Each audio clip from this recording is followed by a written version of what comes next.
الحمدللہ رب العالمین والصلاة والسلام علی محمد الامین وعلی آلہ واصحابہ اجمعین۔ عزیزان گرامی قدر، آج سے 3 سال قبل جاوید احمد غامدی صاحب نے اسلام اور ریاست ایک جوابی بیانیے کے عنوان سے ایک آرٹیکل لکھا۔ وہ آرٹیکل پاکستان کے موقر روزنامے میں شائع ہوا، اس کو دنیا بھر میں پڑھا گیا اور بہت جلد اس کا نوٹس لیا گیا۔ پاکستان کے جلیل القدر علماء نے، بڑے اہل علم محققین نے اس کا جواب دیا، اس میں پیش کیے گئے نقطہ نظر پر تنقید کی اور اپنے نقطہ نظر کی وضاحت کی، جس کے بعد غامدی صاحب نے اپنے اس آرٹیکل کی توضیح میں، یعنی جو سوالات اور جو نقد سامنے آیا تھا اس کی توضیح میں چند مزید آرٹیکلز لکھے۔ یہ سارے آرٹیکلز اس وقت تاریخ کا حصہ ہیں، موجود ہیں اور خود غامدی صاحب کی کتاب مقامات میں بھی شائع ہو چکے ہیں۔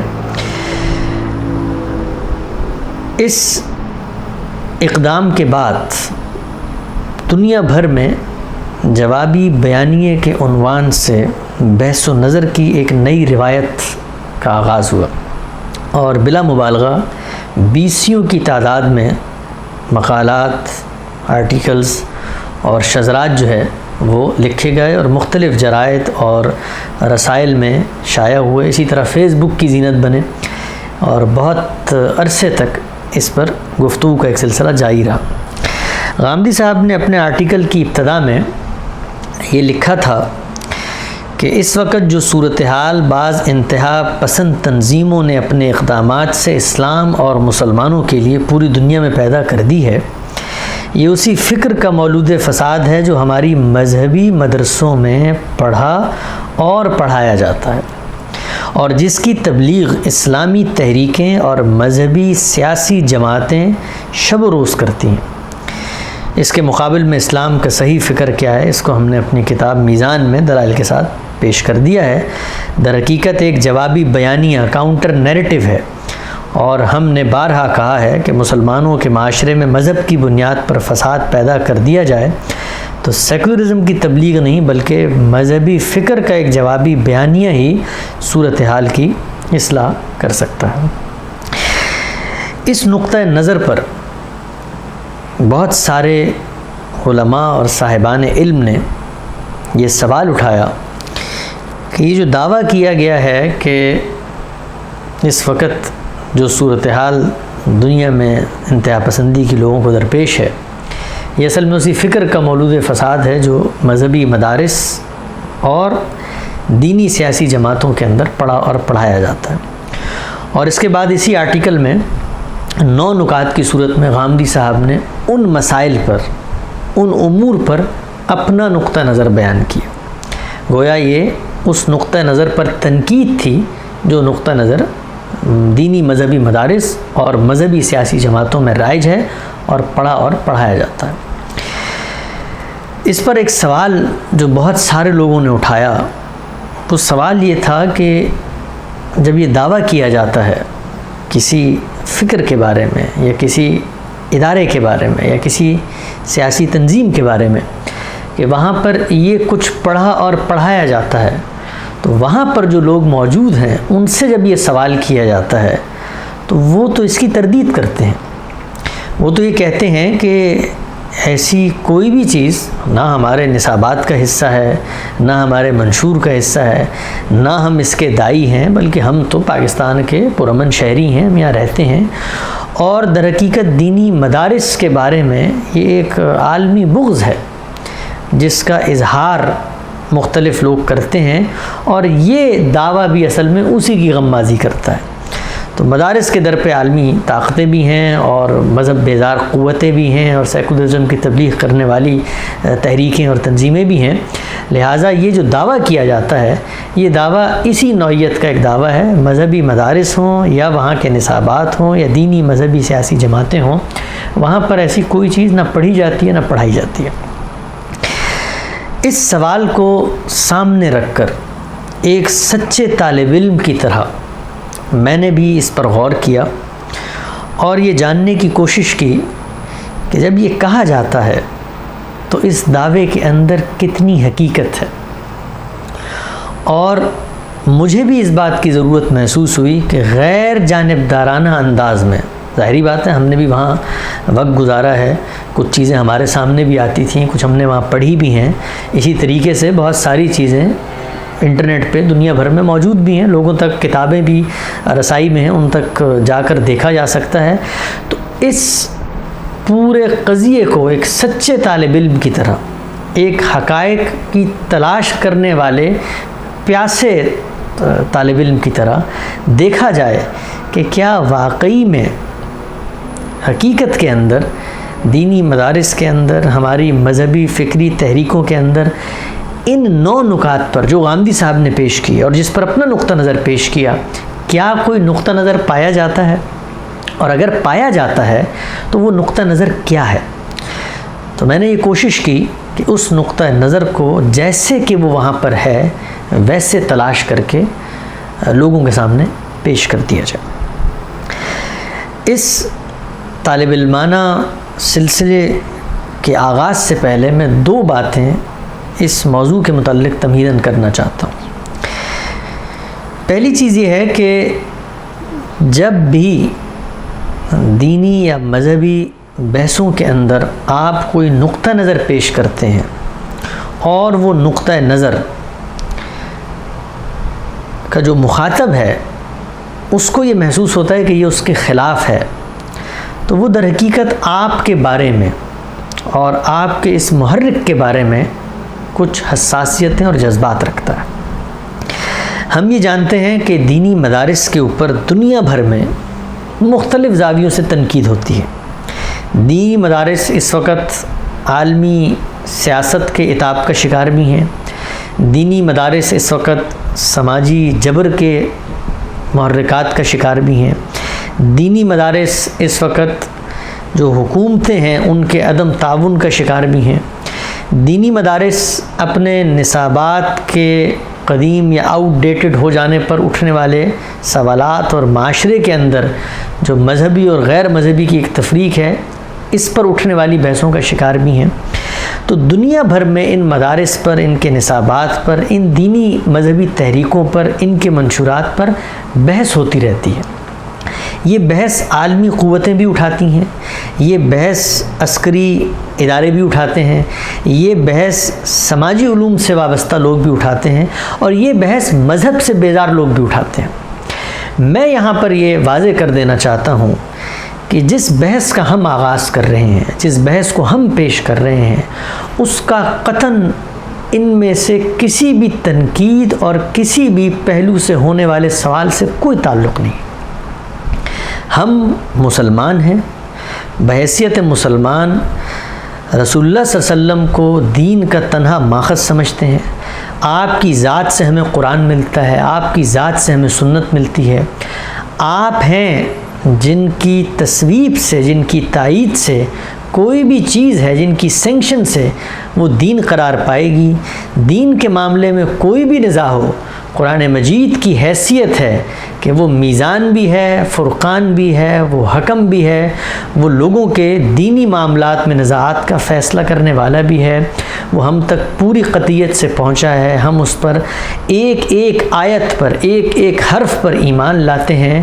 اور رسول اللہ صلی اللہ علیہ وسلم سے منسوب مذہب کی کوئی ہدایت جب ہم تک پہنچتی ہے اور ہم اس پر اطمینان کر لیتے ہیں کہ آپ نے اس میں دین کے کسی مسئلے کی تفہیم یا تبیین کی ہے اور آپ سے اس کی سند بالکل متصل موجود ہے، جو علمی تحقیق ہے وہ ہو جاتی ہے، تو ہم اس پر سر تسلیم خم کرتے ہیں.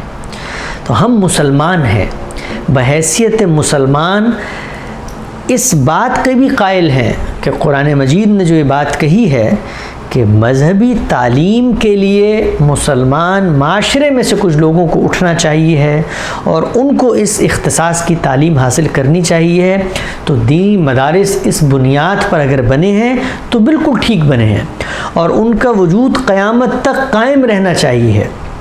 یعنی ہماری اس گفتگو میں قطعاً کوئی ایسا محرک نہیں ہے جس میں مدرسوں کی بنیاد کو چیلنج کیا جائے، مدرسوں کے خاتمے کی تحریکوں کی آوازوں میں آواز ملائی جائے، دنیا بھر میں لوگوں کو متوجہ کر کے بتایا جائے کہ یہ ایک طبقہ ہے کہ جس کی طرف پل پڑو، ایسا ہرگز مقصود نہیں ہے۔ یہ دینی مدارس کو ہم اپنا مدرسہ سمجھتے ہیں، ان دینی مدارس کو اس دین کی ترویج کے ادارے سمجھتے ہیں جس دین پر ہم ایمان لا چکے ہیں، اور وہ دین قیامت تک کے لیے زمین پر حجت ہے۔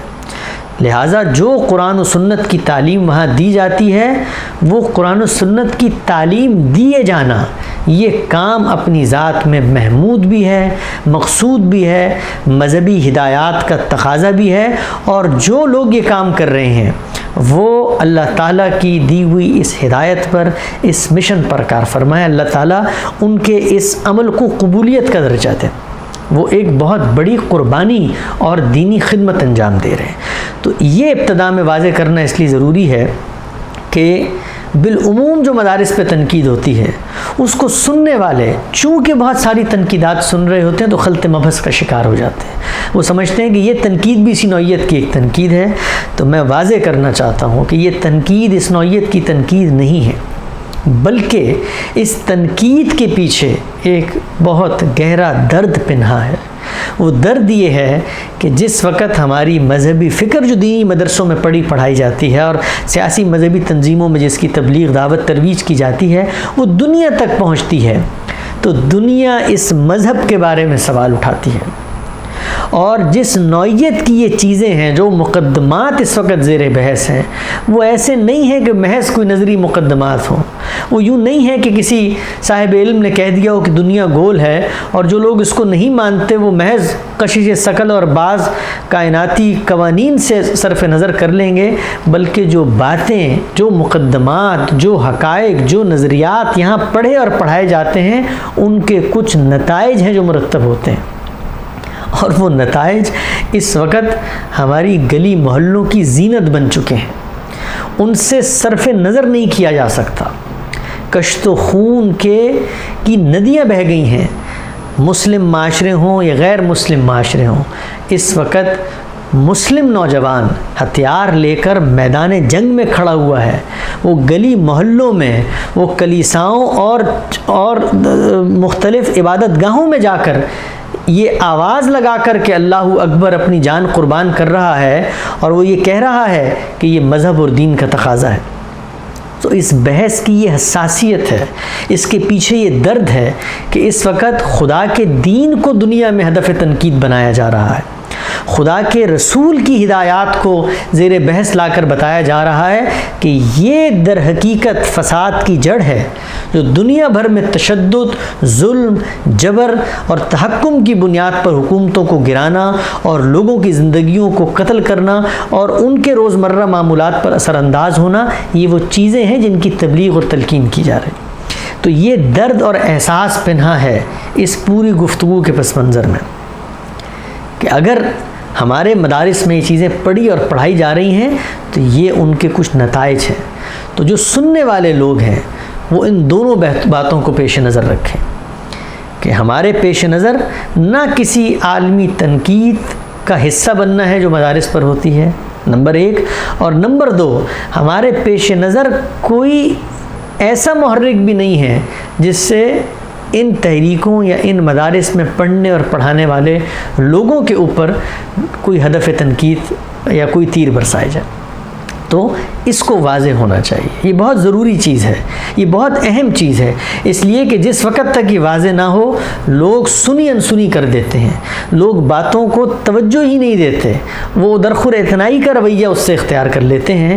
لہٰذا میں بہت درد دل کے ساتھ، بہت اصرار کے ساتھ اور بہت توقع اور امید کے ساتھ مذہبی مدارس میں پڑھنے والے طالب علموں سے اور دینی سیاسی مذہبی جماعتوں میں وابستہ کارکنان اور خدمات انجام دینے والے لوگوں سے یہ دستبستہ گزارش کرتا ہوں کہ یہ تنقید ایک علم کی تنقید ہے، ایک درد اور احساس کی تنقید ہے، یہ حقائق کو جاننے کی تنقید ہے۔ اس تنقید میں آپ بھی میرے ساتھ مسافر بنیں، جس طریقے سے میں حقائق کو پیش کر رہا ہوں اس طریقے سے حقائق کو جاننے کی کوشش کریں اور یہ دیکھیں کہ جو باتیں کہی جا رہی ہیں کیا یہ باتیں اپنے اندر وزن رکھتی ہیں جن کے اوپر غور کرنا چاہیے۔ یہ پہلا تمہیدی نقطہ تھا۔ دوسرا نقطہ جو میں واضح کرنا چاہتا ہوں وہ یہ کہ اس بحث میں جس وقت ہم وہ مواد پیش کریں گے، وہ ماخذ پیش کریں گے اور بتائیں گے کہ یہ چیزیں ہیں جو پڑھی اور پڑھائی جاتی ہیں، تو ان چیزوں کے حوالے سے کوئی غلط فہمی کسی کو نہ ہو کہ ہم ان کو مانتے نہیں ہیں یا ان کی حجت نہیں مانتے، یعنی وہ قرآن مجید کی آیات ہوں، رسول اللہ صلی اللہ علیہ وسلم سے منسوب احادیث ہوں، یہ سب چیزیں بھی جس وقت غامدی صاحب نے وہ آرٹیکل لکھا ان سب چیزوں کو سامنے رکھ کے لکھا، ان سب چیزوں کو مان کے لکھا، ان کے اصل مقصد، اصل موقع، اصل محل اور اصل اطلاق کو واضح کر کے لکھا۔ تو ہم بھی ان سب چیزوں کو مانتے ہیں، ہمارا ایمان ہے ان پر، ہم ان کو دین اور مذہب کی ہدایت سمجھتے ہیں اور قیامت تک کی ہدایت سمجھتے ہیں۔ لہٰذا جس وقت میں یہ چیزیں پیش کر رہا ہوں تو یہ غلط فہمی کسی کو نہ ہو کہ یہ قرآن مجید کی آیت یا کوئی حدیث سے بے اتنائی کا رویہ اپنا لیا گیا ہے۔ وہ لوگ جو ہماری فکر سے واقف نہیں ہیں، میں ان کو یہ بتانا چاہتا ہوں کہ اس میں سے ایک ایک چیز پر اپنا نقطہ نظر ہمارے علماء نے، ہماری فکر کے علماء نے، ہمارے اساتذہ نے اور بالخصوص جاوید احمد غامدی صاحب نے واضح کر کے لکھا ہے۔ وہ اسلام اور ریاست جوابی بیانیے کا عنوان کے تحت لکھے جانے والے آرٹیکل ہوں یا اپنی کتاب میزان میں اسلام اور ریاست سے متعلق امور پر تفصیلی نقطہ نظر ہو، یا پھر اسی آرٹیکل کو آپ نے 17 سے زائد خطبات میں خطبات ڈیلس کے عنوان سے جہاں پڑھایا ہے وہاں پر اس پر گفتگو کی ہو، ان تمام امور پر اپنا نقطہ نظر واضح کیا ہے۔ لہٰذا اس گفتگو میں جس میں میں اس مواد کو، ان چیزوں کو پیش کر کے بتاؤں گا کہ یہ جو 9 موضوعات ہیں ان پر ہمارے دینی فکر کیا کہتی ہے، تو پیش نظر مقدمات پر تنقید نہیں ہے، نہ مقدمات کی تنقیح ہے، یہ کام ہو چکا ہے۔ تو جن لوگوں سے کو اس سے دلچسپی ہو وہ ہمارے اس پچھلے کام سے استفادہ کر سکتے ہیں۔ دوسری چیز جو میں عرض کرنا چاہتا ہوں اس دوسری تمہید میں ضمناً، وہ یہ ہے کہ جو مواد ہم پیش کر رہے ہیں اس کو پیش کرنے کا طریقہ کار کیا ہوگا۔ ہم نے یہ کوشش کی ہے کہ قرآن مجید کی آیات اور رسول اللہ صلی اللہ علیہ وسلم سے منسوب احادیث سے اگر کسی صاحب علم نے ہمارے ان مدارس کی جو نصاب یا علمی تاریخ یا علمی روایت ہے اس میں ان 2 چیزوں سے کسی نے استدلال کیا ہو تو اس استدلال کو پیش کیا جائے۔ کوئی ربط و یابس، کوئی علمی تفرد، کوئی کسی کی انفرادی رائے اس کی آمیزش اس میں نہ ہو، اس لیے کہ کوئی بھی صاحب علم یہ کہنے کا حق رکھتا ہے کہ آپ نے کسی عالم کا نقطہ نظر بیان کر دیا ہے، تو یہ تو علمی روایت کے اندر کھڑے ہوئے مختلف صاحبان علم مختلف نقطہ نظر اپنا لیتے ہیں، لہٰذا دینی مدارس ہوں یا مذہبی سیاسی تحریکیں جماعتیں ہوں وہ تو اس سے ہم آہنگی نہیں رکھتی۔ یہ اگر کوئی کہتا ہے تو بہت قابل قبول تعویل ہو سکتی ہے، کیونکہ کوئی یہ کہہ سکتا ہے کہ جی اگر آپ سائنس کی علمی روایت کو مانتے ہیں تو یہ ضروری نہیں ہے کہ ارسطو یا افلاطون کی کہی ہوئی ہر بات اس کو آج سائنس قبول کر رہی ہو یا اس کو جسٹیفائی کر رہی ہو، اگرچہ وہ سائنس کی فکری روایت کے ابتدا کا حصہ بن چکے ہیں۔ تو یہ عذر بہت معقول عذر ہے، اسی لیے ہم نے کسی صاحب علم کی انفرادی رائے جو قرآن اور حدیث سے الگ ہو کر بیان کی جا رہی ہو اس کو موضوع نہیں بنایا۔ ہم نے خالص ان آراء کو تلاش کیا، دریافت کیا یہاں پر قرآن مجید کی آیات اور رسول اللہ صلی اللہ علیہ وسلم سے منسوب احادیث سے استدلال کر کے اپنا نقطہ نظر پیش کیا جا رہا۔ یہ اس لیے ہے کہ یہ قرآن تو مشترکہ ہے، یہ قرآن تو سب کیا ہے، قابل قبول ہے، یہ مدرسوں میں بھی پڑھا جاتا ہے، تو اگر مدرسوں میں یہ قرآن قابل قبول ہے تو اس کی یہ توجیہ جو صاحب علم کر رہے ہیں، اس کی آیت پہ جو بنائے استدلال رکھی جا رہی ہے، اس سے اگر کوئی مختلف نقطہ نظر ہے تو وہ کیا ہے؟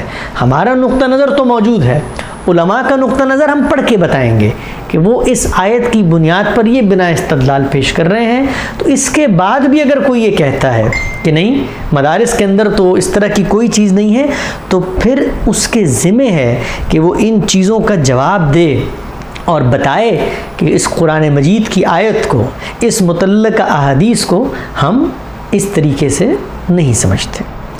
اسی طریقے سے جس وقت ہم ان 9 نکات پر یہ چیزیں پیش کریں گے، تو پیش کرنے کے بعد ہم قارئین پر یا سننے والوں پر یہ نہیں چھوڑتے کہ وہ اس کا فیصلہ کریں اور بتائیں کہ یہ جو چیزیں ہم نے پیش کی ہیں، کہ آج کے علماء وہ دیوبندی مکتب فکر کے ہوں، وہ اہل حدیث مکتب فکر کے ہوں، وہ بریلوی مکتب فکر کے ہوں، آج کے علماء اس وقت اس عہد میں کھڑے ہو کر آج کی دینی مذہبی سیاسی تحریکیں اور تنظیمیں اس وقت اس عہد میں کھڑے ہو کر اس استدلال کو جو ہم نے پیش کیا ہے ان کی کتابوں سے، ان کے نصابات سے، ان کے منشورات سے، قرآن و حدیث پر مبنی، کیا آج وہ اس کو اون کرتے ہیں، اس کو قبول کرتے ہیں، اس کی بنیاد پر کھڑے ہو کے لوگوں کو دعوت دیتے ہیں، یا ایسا نہیں ہے؟ تو ہم اپنی گفتگو کے دوسرے حصے میں وہ مواد پیش کریں گے، وہ نکات پیش کریں گے کہ جس کے اندر یہ بتایا جائے گا کہ یہ جو نقطہ نظر قرآن و حدیث کی بنیاد پر نصابات میں اور کتابوں میں موجود ہے، اس کو آج کے علماء، آج کے عہد کے لوگ کیسے دیکھتے ہیں، کیسے اون کرتے ہیں، کیسے قبول کرتے ہیں، اور کیسے ان کی بنیاد پر آج لوگوں کو ان نقطہ نظر کی طرف مائل ہونے کی دعوت اور تبلیغ دیتے ہیں۔ تو یہ 2 چیزیں ہیں جن کو میں چاہتا ہوں کہ پہلے پیش نظر رکھا جائے۔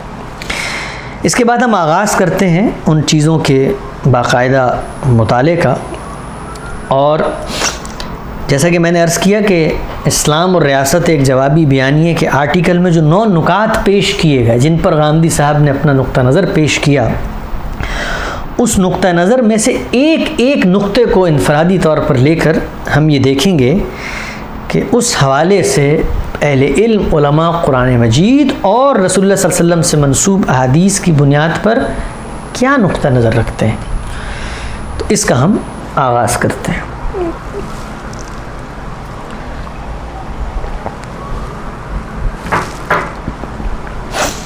اس میں سے پہلا نقطہ یہ تھا کہ دین کا اصلاً مخاطب فرد ہے یا ریاست۔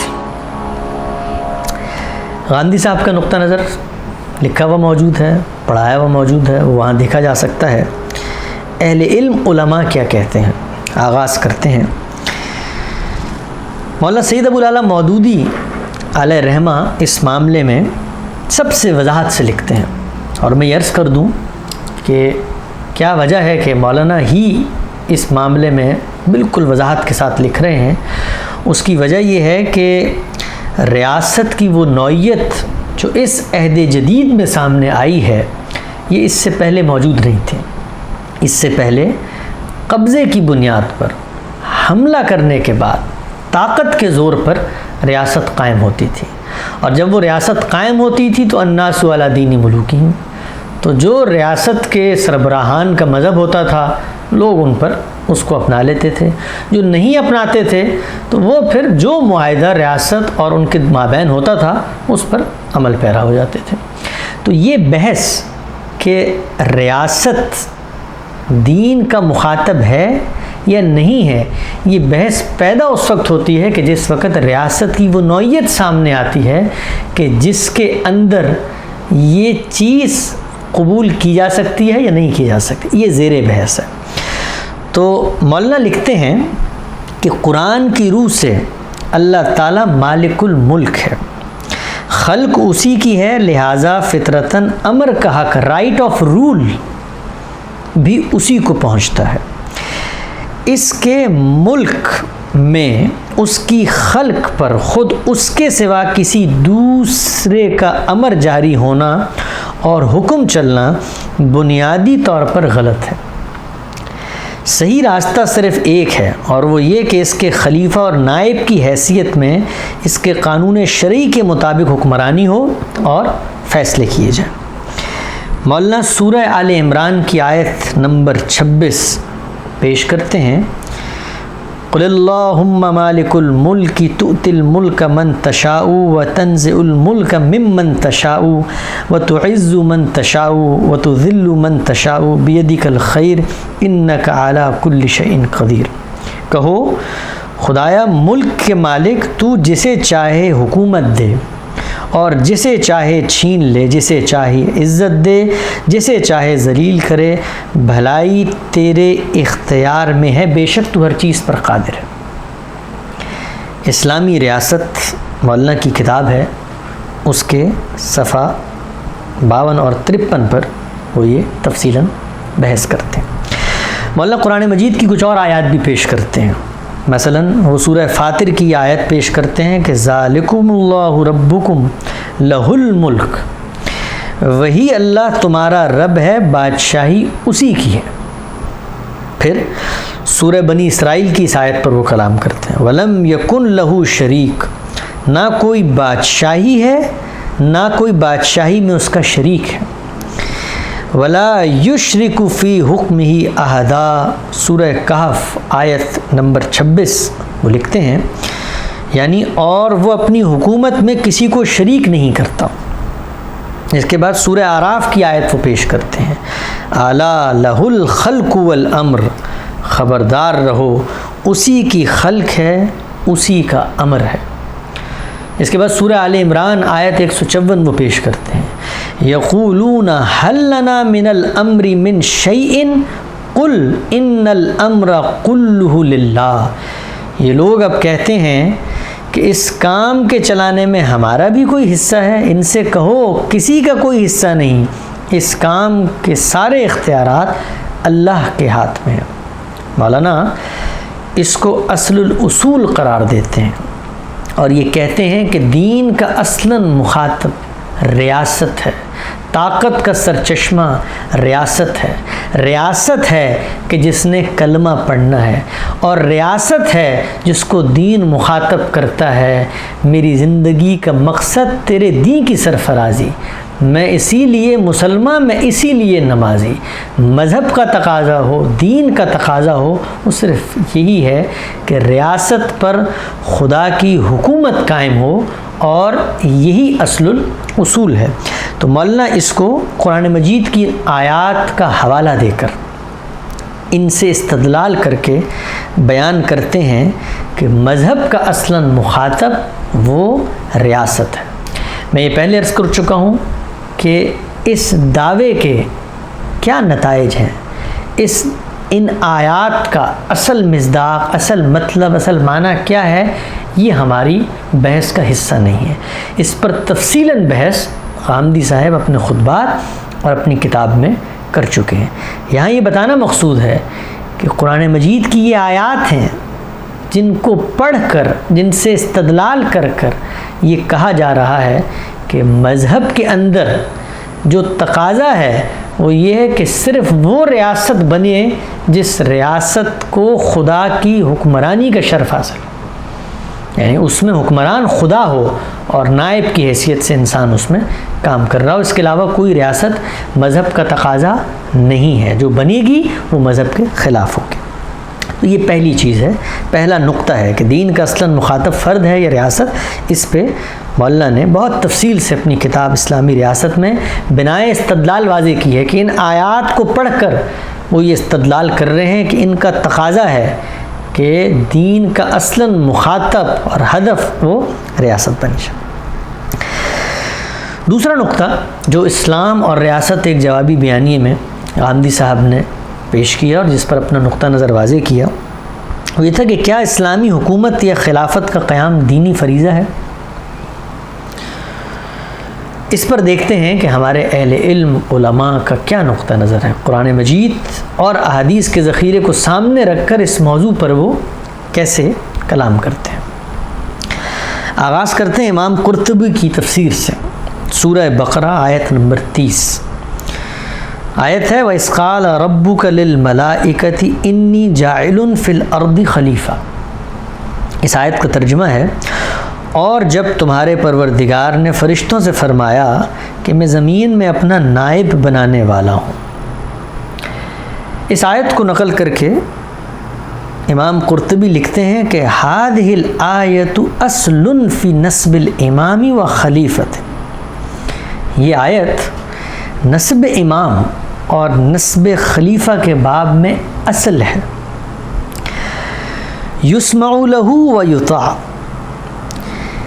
امت اور ائمہ کے درمیان. آگے وہ لکھتے ہیں کہ ولا خلاف فی وجوب ذلک بین الامت و بین الائمہ، اس معاملے میں امت کے درمیان اور ائمہ کے درمیان، یعنی دین اور مذہب پہ غور کرنے والے کبار علماء کے درمیان کوئی اختلاف نہیں ہے. ولا خلاف فی وجوب ذلک بین الامت ولا بین الائمہ. تو یہ وہ آیت ہے جس آیت کو نقل کرنے کے بعد کہا جاتا ہے کہ یہ نسب امام اور نسب خلیفہ کے لیے اصل کی حیثیت رکھتی ہے. هذه الآیۃ اصل. اس کے بعد امام قرطبی خلافت کے وجوب پر باقی دلائل دیتے ہیں.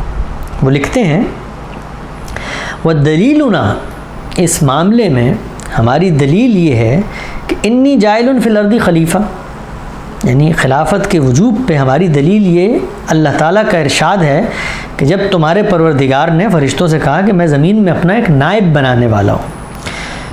اور یہ دلیل بھی ہے وَقَوْلُهُ تَعَالَى یا داؤد اِنَّا جَعَلْنَاكَ خَلِيفَةً فِي الْأَرْضِ، سورہ صاد آیت نمبر 26. اور ہماری دلیل یہ ہے خلافت کے قیام اور خلافت کے اصل ہونے میں کہ جب اللہ تعالیٰ نے داؤد سے کہا کہ اے داؤد ہم نے تجھے زمین میں خلیفہ بنایا ہے. اور یہ دلیل بھی ہے وقال وعد اللہ الذین آمنوا منکم وعملوا الصالحات لیستخلفنہم فی الارض، سورہ نور آیت 55، کہ اللہ نے وعدہ فرمایا ہے تم میں سے ان لوگوں کے ساتھ جو ایمان لائیں اور نیک عمل کریں کہ وہ ان کو اسی طرح زمین میں خلیفہ بنائے گا، سورہ نور. امام قرطبی لکھتے ہیں ای یجعل منہم خلفاء، یعنی ان میں سے خلیفہ بنائے جائیں گے. یہ الجامع لاحکام القرآن جلد نمبر 1 صفحہ 265 پر امام صاحب نے دلائل دی ہیں، یعنی قرآن مجید کی ان آیات کو نقل کر کے بیان کیا ہے کہ یہ وہ چیز ہے جو ہم پر لازم کرتی ہے کہ خلافت کا انعقاد کیا جائے. اسی بنا پر وہ آگے لکھتے ہیں کہ انہا رکن من ارکان الدین، یعنی ان آیات سے جو بات میں نے بیان کی ہے سمجھ کے، وہ مذہب کی کوئی مستحب ہدایت نہیں ہے. انہا رکن من ارکان الدین، یہ خلافت، اقامت خلافت مذہب کے اہم ستونوں میں سے ایک ستون ہے. اور یہ بھی اسی کتاب الجامع لاحکام القرآن جلد 1 صفحہ 265 پر امام قرطبی لکھتے ہیں. اس کے بعد امام ماوردی کہ کیا نقطہ نظر ہے اس بارے میں، کیا وہ بھی قرآن مجید کی کسی آیت رسول اللہ صلی اللہ علیہ وسلم کی کسی حدیث سے استدلال کر کے اقامت خلافت کو، یاد رہے جو نقطہ زیر بحث ہے وہ یہ کہ کیا اسلامی حکومت یا خلافت کا قیام دینی فریضہ ہے، یہ نقطہ زیر بحث ہے. تو ہم نے پہلی چیز پڑھی امام قرطبی کی، وہ کہتے ہیں بالکل لازم ہے، دینی فریضہ ہے خلافت کا قیام. ماوردی لکھتے ہیں بل وجبت بالشرع دون العقل، خلافت کا قیام محض عقلاً نہیں بلکہ شرعاً واجب ہے.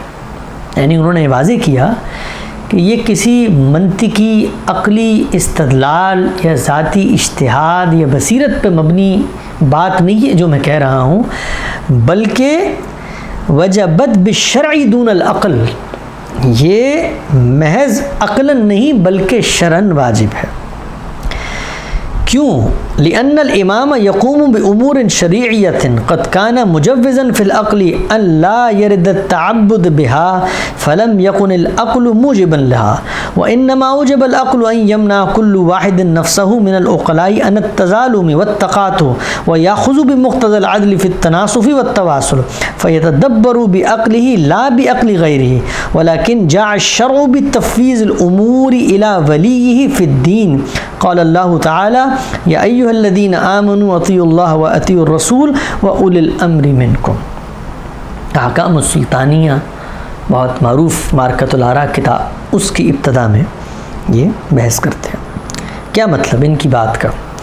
کہتے ہیں کہ خلافت کا قیام محض عقلاً نہیں بلکہ شرعاً واجب ہے۔ یہ میں ترجمہ کر رہا ہوں اس کا، اس لیے کہ امام امور شرعیہ کا نفاذ کرتا ہے، لأن الامام یقوم بامور الشرعیہ۔ عقل کے ہاں تو وہ چیزیں جواز پاتی ہیں جن کا تعلق عبادات سے نہ ہو، قد کان مجوزا فی العقل ان لا یرد التعبد بہا، اس لیے عقل ان امور دینیہ کو واجب نہیں کرتی۔ عقل محض ان امور کو واجب ٹھہراتی ہے جن کے ذریعے ایک شخص آپس سے ظلم اور زیادتی کو روک سکے اور عدل اور انصاف کے تقاضے پورے کر سکے۔ چنانچہ وہ اپنی عقل کے علاوہ کسی اور کی عقل سے نہیں سوچے گا، لیکن شرع تمام امور دین کو ولی کے سپرد کرتی ہے۔ ولیکن جاء الشرع بتفویض الامور الی ولیہ فی الدین۔ کیا دلیل ہے اس بات کی؟ دلیل وہ یہ دیتے ہیں کہ اللہ تعالیٰ نے فرمایا، اے لوگوں جو ایمان لائے ہو، اطاعت کرو اللہ کی اور اطاعت کرو اللہ کے رسول کی اور ان کی جن کو تم میں سے صاحب امر بنایا گیا ہو۔ گویا اللہ کا حکم اللہ کی اطاعت، رسول کا حکم رسول کی اطاعت کا یہ تقاضا ہے کہ خلافت کا قیام واجب ہے۔ کیوں واجب ہے؟ اس لیے کہ خلافت میں امام امور شریعہ کا انعقاد کرتا ہے جو عقلاً نہیں ہوتا بلکہ شریعت کے حکم کے تحت ہوتا ہے۔ اسی ضمن میں رسول اللہ صلی اللہ علیہ وسلم کی حدیث پیش کی جاتی ہے، پھر دہرا دوں، خلافت اور اسلامی حکومت کا قیام زیر بحث ہے۔ کیا اسلامی حکومت یا خلافت کا قیام دینی فریضہ ہے؟ ہم جائزہ لے رہے ہیں اہل علم علماء کے استدلال کا۔ امام قرطبی کا جائزہ لیا، اس کے بعد امام ماوردی کی کتاب سے قرآن مجید کی آیت جو انہوں نے پیش کی اس پر ان کے نقطہ نظر کا جائزہ لیا۔ یہ حدیث پیش کی جاتی ہے، صحیح مسلم کی حدیث ہے رقم 1851۔ رسول اللہ صلی اللہ علیہ وسلم نے فرمایا، من خلع یدا من طاعتی لقی اللہ یوم القیامۃ لا حجۃ لہ ومن مات ولیس فی عنقہ بیعۃ مات میتۃ جاہلیہ۔ جو اطاعت سے باہر نکل گیا وہ قیامت کے دن خدا سے اس حال میں ملے گا کہ اس کے پاس کوئی عذر نہ ہوگا، اور جو اس حال میں مرا کہ اس نے بیعت نہیں کر رکھی تھی تو وہ جاہلیت کی موت پر۔ یہ حدیث پیش کی جاتی ہے کہ حکومت اور خلافت، اسلامی حکومت اور خلافت کا قیام لازم ہے، اس لیے کہ رسول اللہ صلی اللہ علیہ وسلم نے فرمایا ہے کہ جس شخص نے بغیر بیعت کیے دنیا سے رخصت ہو گیا تو ماتا میتتن جاہلیہ، تو وہ جاہلیت کی موت مرے گا۔ اسی طرح ایک اور حدیث پیش کی جاتی ہے، یہ بھی صحیح مسلم کی حدیث ہے 1842 نمبر۔ اس کے الفاظ ہیں، سیدنا ابو ہریرہ اس کے راوی ہیں کہ کانت بنو اسرائیل تسوسهم الانبیاء کلما ہلک نبی خلفہ نبی وانہ لا نبی بعدی۔ رسول اللہ صلی اللہ علیہ وسلم نے فرمایا کہ بنی اسرائیل کی سیاست انبیاء کیا کرتے تھے، جب کوئی نبی فوت ہوتا تو دوسرا اس کی جگہ آ جاتا، وَإِنَّهُ لَا نَبِيَّ بَعْدِي، لیکن میرے بعد کوئی نبی نہیں ہے، وَسَتَكُونُ خُلَفَاءُ فَتَكْثُرُ، بلکہ میرے بعد خلفاء ہوں گے اور وہ کثرت سے ہوں گے۔ قالوا فما تأمرنا، پوچھا گیا کہ پھر آپ ہمیں کیا ہدایت کرتے ہیں اس باب میں؟ قال، آپ نے فرمایا، فو ببیعۃ الاول فالاول واعطوہم حقہم فان اللہ سائلوہم عما استرعاہم۔ آپ نے فرمایا کہ ایک کے بعد ایک کی بیعت کرو اور انہیں ان کا حق دو، یقیناً اللہ ان سے ان کی مسئولیت کے بارے میں پوچھے گا۔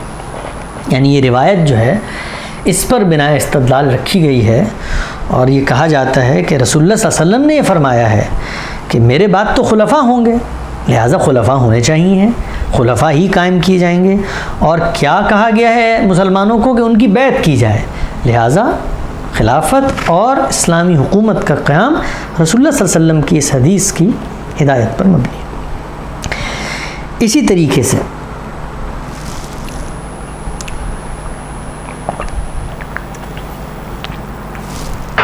ایک اور روایت پیش کی جاتی ہے جس سے خلافت اور اسلامی حکومت کے قیام کو دینی فریضہ قرار دیا جاتا۔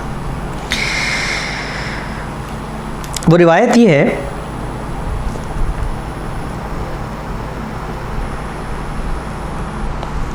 کہ تکون النبوۃ فیکم ما تشاء اللہ ان تقوم ثم يرفعها اذا شاء ان يرفعها ثم تكون خلافت على منهاج النبوة فتكون ما شاء الله ان تكون ثم يرفعها اذا شاء الله ان يرفعها ثم تكون ملكا عازا فيكون ما شاء الله ان يكون ثم يرفعها اذا شاء ان يرفعها ثم تكون ملكا جبرية فتكون ما شاء الله ان تكون ثم يرفعها اذا شاء ان يرفعها ثم تكون خلافة على منهاج النبوة۔ مسند احمد 18406 نمبر اس روایت کا نمبر۔ اس کا ترجمہ ہے تم میں نبوت موجود رہے گی جب تک اللہ چاہیں گے، اور پھر اللہ اسے اٹھا لیں گے، پھر نبوت کے طریقہ پر خلافت راشدہ ہوگی، پھر یہ اس وقت تک رہے گی جب تک اللہ چاہیں گے، پھر اللہ اسے اٹھا لیں گے، پھر موروثی حکمرانی کا دور ہوگا، پھر یہ اس وقت تک رہے گی جب تک اللہ چاہیں گے، پھر اللہ اسے بھی اٹھا لیں گے، پھر جابرانہ حکمرانی کا دور آئے گا اور اس وقت تک رہے گا جب تک اللہ چاہیں گے، پھر اللہ اسے بھی اٹھا لیں گے، اور پھر نبوت کے طریقے پر خلافت راشدہ ہوگی۔ یہ آیت جو ہے اس ضمن میں پیش کی جاتی ہے، اور کہاں پیش کی جاتی ہے؟ آپ خلافت کے قیام کی جو بحثیں ہیں وہاں پڑھیے، یہ کتابیں جن کتابوں کا ہم نے حوالہ دیا وہاں پڑھیے، معروف علماء جو ان امور پر لکھتے ہیں ان کی کتابوں میں پڑھ لیے، مثلاً یہ جو ہم نے جہاں سے لیا وہ ڈاکٹر اسرار احمد صاحب کی کتاب ہے۔ اسی طریقے سے علی عمر جو خلافت کے قیام پر انہوں نے خلافت ایک قطعی فرض الہی کے عنوان سے کتاب لکھی، اس میں ان چیزوں کو بنا استدلال بنایا۔ تو یہ وہ روایت ہے۔ میں پھر یہاں پر یاد دہانی کے طور پہ عرض کر دوں کہ یہ روایت سر آنکھوں پر، سر تسلیم خم اس روایت کے آگے، اس روایت کو ہم بھی مانتے ہیں، اس پر اس کی ہدایات کو سمجھتے ہیں اور اس پر اپنا نقطہ نظر بیان کرتے ہیں۔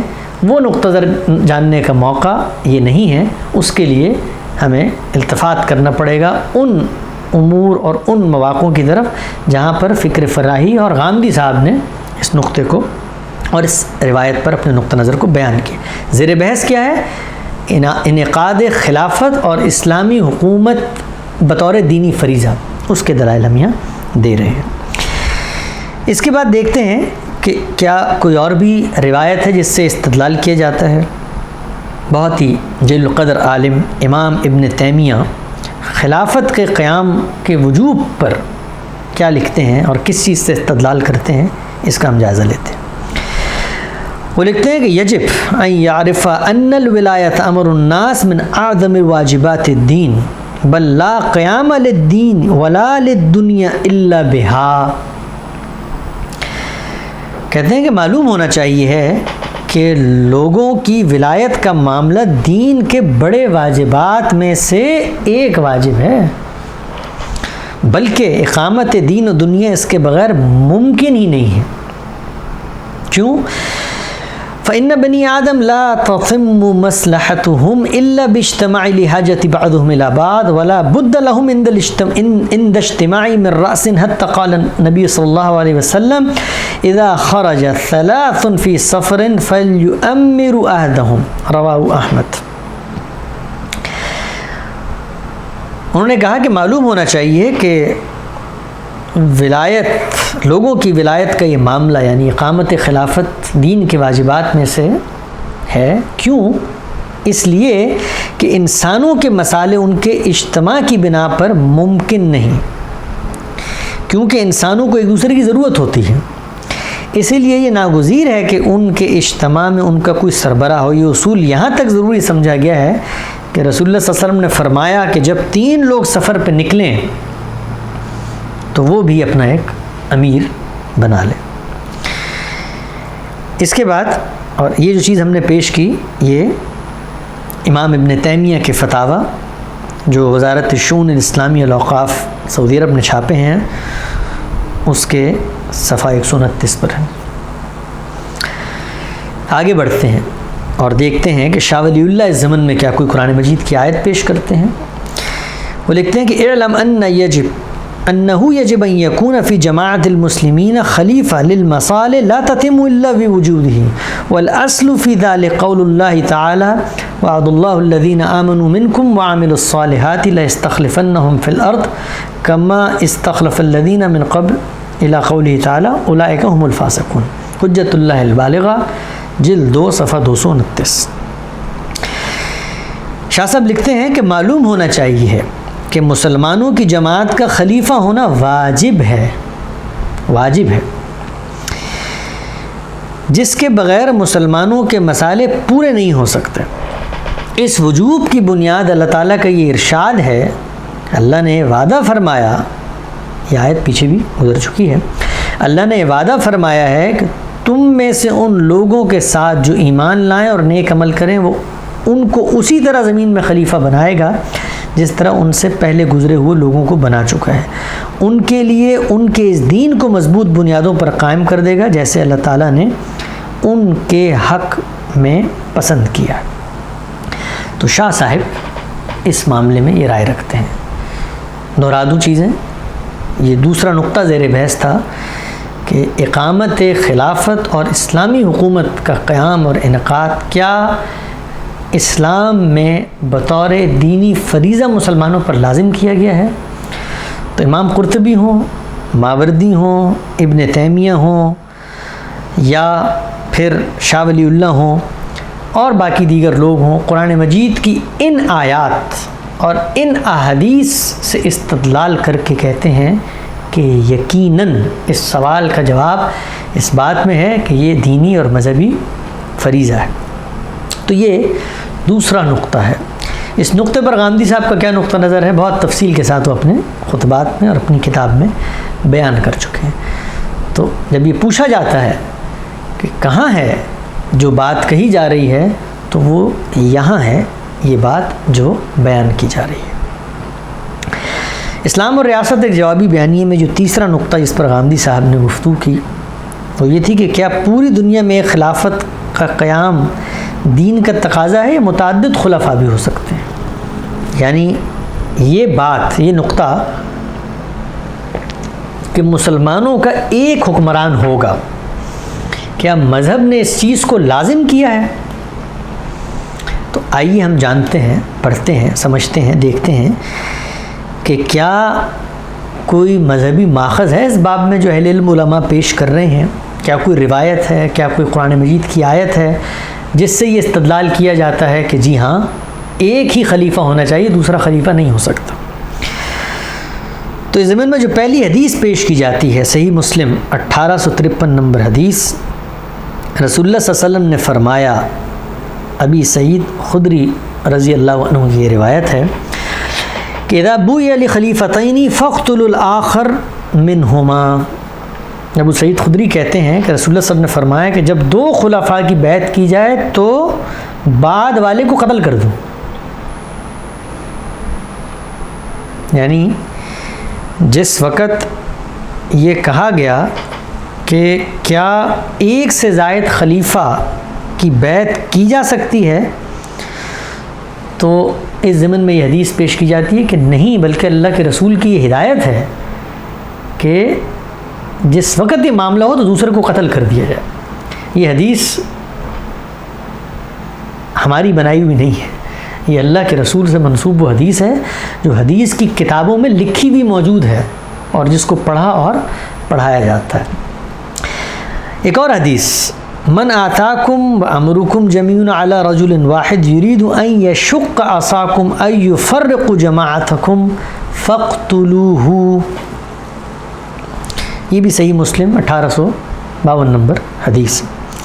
اس کا ترجمہ ہے کہ اگر تمہارا کسی ایک آدمی پر اتفاق ہو جائے اور کوئی آ کر تمہاری صفوں میں رکھنا ڈالنا چاہے یا تمہاری جماعت میں تفرقہ ڈالے تو اسے قتل کر دو۔ میں پھر عرض کر دوں کہ ان روایات کو، ان احادیث کو ہم بھی سمجھتے ہیں، ہم بھی بیان کرتے ہیں، ہمارا نقطہ نظر کیا ہے وہ یہاں پر زیر بحث نہیں ہے۔ تو کیا پوری دنیا میں ایک خلافت کا قیام ہونا چاہیے؟ تیسرا نقطہ زیر بحث ہے۔ اس میں دوسری حدیث کا ہم نے مطالعہ کیا جو اس باب میں پیش کی۔ اسی طریقے سے ایک تیسری حدیث جو پیش کی جاتی ہے وہ وہی ہے جس کا مطالعہ ہم کر چکے ہیں. صحیح مسلم 1882 نمبر روایت. کانت بنو اسرائیل تسوسهم الانبیاء کلما ہلک نبی خلفہ نبی وانه لا نبی بعدی ستکون خلفاء فتکثر قالوا فما تأمرنا قالوا فو ببعث الاول فالاول واعطوهم حقهم. یعنی جس نے پہلے کی ہے اس کی بیعت کی جائے گی، اور جس نے بعد میں کی ہے اعلان کیا ہے کہ میری بھی حکومت کا میں انعقاد کرتا ہوں، اس کو قتل کر دیا جائے گا. ان روایات اور ان احادیث کو نقل کرنے کے بعد، سامنے رکھنے کے بعد علماء کیا کہتے ہیں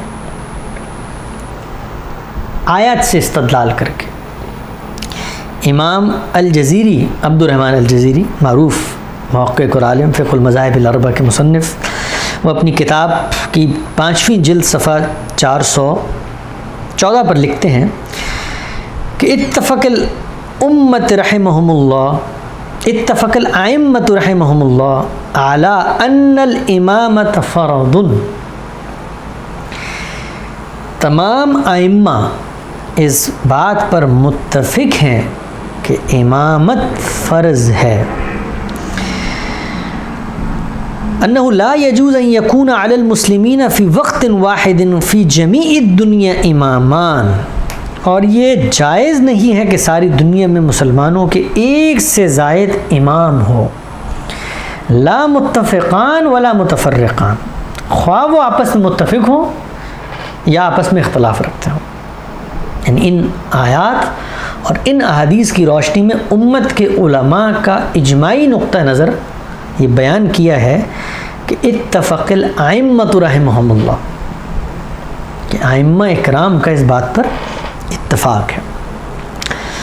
آگے بڑھتے ہیں اور دیکھتے ہیں کہ ماوردی اس معاملے میں کیا کہتے ہیں. یاد رہے جو نقطہ زیر بحث ہے وہ یہ کہ کیا پوری دنیا میں ایک امام اور ایک خلیفہ یہ دین کا تقاضا ہے یا متعدد بھی ہو سکتے ہیں. ماوردی لکھتے ہیں فَأَمَّا إِقَامَةُ إِمَامَيْنِ أَوْ ثَلَاثَةٍ فِي عَصْرٍ وَاحِدٍ وَبَلَدٍ وَاحِدٍ وَلَا يَجُوزُ إِجْمَاعًا، ایک ہی ملک اور ایک ہی وقت میں 2 یا 3 اماموں کا قیام جائز نہیں ہے، اور اس بات پر اجماع ہے. فَأَمَّا فِي بُلْدَانِ الشَّتَّ وَإِمْصَارٍ مُتَبَاعِدَةٍ فَقَدْ ذَهَبَتْ طَائِفَةٌ شَاذَّةٌ إِلَى جَوَازِ ذَلِكَ. البتہ مختلف ممالک میں مختلف اوقات میں ایک سے زائد امام کے ہونے کے جواز کے بارے میں بہت ہی قلیل طبقہ ہے، طائفہ شاذہ ہے، جو اس اجماعی نقطہ نظر کی مخالفت کرتا ہے. آگے پڑھتے ہیں. ابن حزم لکھتے ہیں مراتب الاجماع، ان کی کتاب، صفحہ 124. اتفقوا انه لا يجوز ان يكون على المسلمين في وقت واحد في جميع الدنيا امامان لا متفقان ولا متفرقان ولا في مكانين ولا في مكان واحد. فقہاء اس بات پر متفق ہیں کہ پوری دنیا کے مسلمانوں پر ایک ہی وقت میں 2 اماموں کا تقرر جائز نہیں ہے، وہ آپس میں متفق ہوں یا مختلف ہوں، اور چاہے 2 مختلف علاقوں میں ہوں یا ایک علاقے میں ہوں. ان احادیث کی روشنی میں امت کا اجماع یہ علماء نقل کر لیں. تو یہ وہ تیسرا نقطہ تھا. پھر دہرا دیتے ہیں. پہلا نقطہ یہ تھا کہ دین کا اصلاً مخاطب کون ہے، فرد یا ریاست. ہم نے مطالعہ کیا قرآن مجید کی ان آیتوں کو پڑھ کر جن پر بنا استدلال رکھی گئی ہے، اور بتایا کہ اہل علم علماء اس بارے میں کیا کہتے ہیں. دوسرا نقطہ تھا کہ اسلامی حکومت یا خلافت کا قیام دینی فریضہ ہے. ہم نے پڑھا امام قرطبی ہوں، شاہ ولی اللہ ہوں، ماوردی ہوں، یا ابن تیمیہ ہوں، یا باقی احباب ہوں، قرآن مجید کی آیات اور کن احادیث سے استدلال کر رہے ہیں. ایک ایک روایت اور ایک ایک آیت کا مطالعہ کیا. اور اس کے بعد جو تیسرا نقطہ تھا وہ یہ کہ کیا پوری دنیا میں جب خلافت کا قیام ہو تو ایک خلیفہ ہونا چاہیے. تو اس پر بھی امت جن احادیث سے استدلال کرتی ہے اور جو ان کا اجماعی نقطہ نظر ہے وہ ہم نے بیان کیا.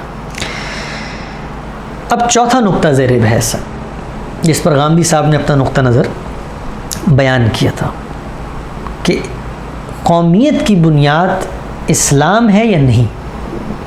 اسلام میں قومیت کی بنیاد کیا مذہب ہے، اسلام ہے، یا کوئی اور بنیاد بھی ہو سکتی ہے؟ جغرافیہ ہو سکتا ہے، رنگ ہو سکتی ہے، نسل ہو سکتی ہے، اور کوئی اشتراک ہو سکتا ہے. کیا چیز ہے؟ گاندھی صاحب کا نقطہ نظر ان کے آرٹیکل، ان کے لیکچرز میں موجود ہے. امت کا نقطہ نظر کیا ہے؟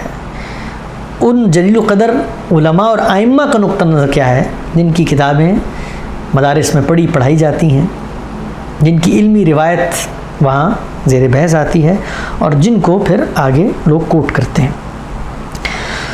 تو اس معاملے میں بھی ہم مطالعہ کریں گے کہ مسلم قومیت کی بنیاد کیا کسی دینی استدلال پر کھڑی ہوئی ہے؟ یعنی قوم، مسلمان بحیثیت قوم اس وقت تک قوم نہیں بن سکتے کہ جب تک وہ جو بائنڈنگ فورس ہے وہ اسلام نہیں ہو، یعنی مذہب ہی ہوگا تب وہ قوم کہلائے گی. تو قومیت کی بنیاد اسلام ہے یا نہیں، اس چیز کا ہم مطالعہ کر رہے ہیں. مولانا مودودی لکھتے ہیں کہ قرآن نے مسلمانوں کے لیے لفظ قوم استعمال نہیں کیا، اس کے لیے قرآن نے امت، حزب اور جماعت کے الفاظ استعمال کیے جو نظریاتی وحدت کی طرف اشارہ کرتے ہیں. یہ بھی ان کی کتاب اسلامی ریاست میں.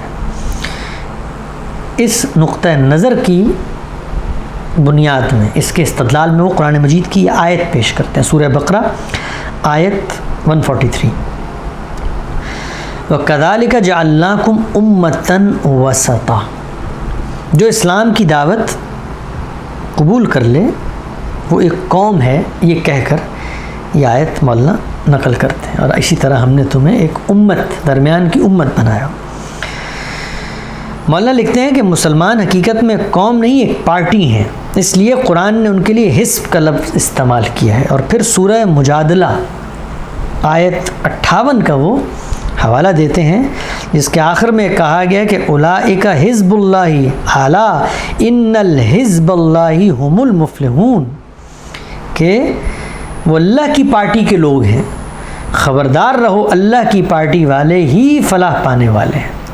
یہ بھی اسلامی ریاست صفحہ 262 پر مولانا نے قرآن مجید کی آیات نقل کر کے یہ بتایا کہ قومیت کی بنیاد اسلام میں صرف اسلام ہے. اس کے بعد مولانا لکھتے ہیں کہ اسلام ایمان کے تعلق کو سب تعلقات پر ترجیح دیتا ہے، اور وقت پڑے تو ان میں سے ہر ایک کو اس پہ قربان کرنے کا مطالبہ کرتا ہے. اور پھر سورہ ممتحنہ کی آیت نمبر 60 وہ نقل کرتے ہیں. طویل آیت ہے، ترجمہ کر دیتا ہوں. تم لوگوں کے لیے ابراہیم اور اس کے ساتھیوں میں ایک اچھا نمونہ ہے کہ انہوں نے اپنی قوم سے صاف کہہ دیا، ہم تم سے اور تمہارے ان معبودوں سے جن کو تم خدا کو چھوڑ کر پوچھتے ہو قطعی بیزار ہیں. ہم نے تم سے کفر کیا اور ہمارے اور تمہارے درمیان ہمیشہ کے لیے عداوت ہو گئی اور بیر پڑ گیا جب تک تم اللہ واحد پر ایمان نہ لاؤ، مگر ابراہیم کا اپنے باپ سے یہ کہنا کہ اس سے مستثنا ہے کہ میں آپ کے لیے مغفرت کی درخواست ضرور کروں گا، اور اللہ سے آپ کے لیے کچھ حاصل کرنا میرے بس میں نہیں ہے. اور ابراہیم اور اصحاب ابراہیم کی دعا یہ تھی کہ اے ہمارے رب، تیرے ہی اوپر ہم نے بھروسہ کیا اور تیرے ہی طرف ہم نے رجوع کیا اور تیرے ہی حضور ہمیں پلٹنا ہے. مولانا لکھتے ہیں وہ یعنی اسلام کہتا ہے کہ اگر تمہارے دین اور تمہارے وطن میں دشمنی ہو جائے تو دین کی خاطر وطن چھوڑ کر نکل جاؤ. جو شخص دین کی محبت میں وطن قربان کر کے نہ نکلے وہ منافق ہے، اس سے تمہارا کوئی تعلق نہیں ہے. سورہ نساء کی آیت نمبر 89 مولانا پیش کرتے ہیں، وَلَا تَتَّخِذُوا مِنْهُمْ أَوْلِيَاءَ حَتَّى يُحَاجِرُوا فِي سَبِيلِ اللَّهِ. لہٰذا ان میں سے، ترجمہ آیت کا، ان میں سے کسی کو اپنا دوست نہ بناؤ جب تک کہ وہ اللہ کی راہ میں ہجرت کر کے نہ آ جائے. تو قرآن مجید کی آیات نقل کر کر اس سے مولانا استدلال کرتے ہوئے یہ لکھتے ہیں کہ قوم کی بنیاد مسلمان قوم میں اگر وہ کوئی چیز ہے تو اسلام ہے، اس کے علاوہ کسی چیز پر کوئی قوم نہیں بن سکتی. یہ بحث اپنے کیا نتائج اور مضمرات رکھتی ہے، اس بحث کے کیا اہداف اور مقاصد ہیں، میں پھر عرض کر دوں کہ ہم ان پر اس وقت نقد اور تبصرہ نہیں کر رہے، ہم صرف وہ مواد نکال کر سامنے رکھ رہے ہیں کہ جس کا جواب دیا گیا ہے اور جس پر یہ سوال کیا گیا ہے کہ یہ مواد کہاں پایا جاتا ہے ہمارے ہاں، تو معذرت کے ساتھ وہ مواد یہاں پایا جاتا ہے آپ کے۔ تو اس پر ہمارا نقطہ نظر، اس بحث کے نتائج، یہ سب چیزیں وہ غامدی صاحب کی کتاب اور ان کے لیکچرز میں زیر بحث۔ مولانا اس کے بعد آگے سورہ توبہ کی آیت نقل کرتے ہیں، فَإِن تَابُوا وَأَقَامُوا الصَّلَاةَ وَآتُوا الزَّكَاةَ فَإِخْوَانُكُمْ فِي الدِّينِ، پس اگر یہ توبہ کر لیں اور نماز قائم کریں اور زکوٰۃ دیں تو تمہارے دینی بھائی ہیں، اور جاننے والوں کے لیے ہم اپنے احکام واضح کیے دیتے ہیں۔ سورہ توبہ کی یہ آیت اسلامی ریاست صفحہ 245 پر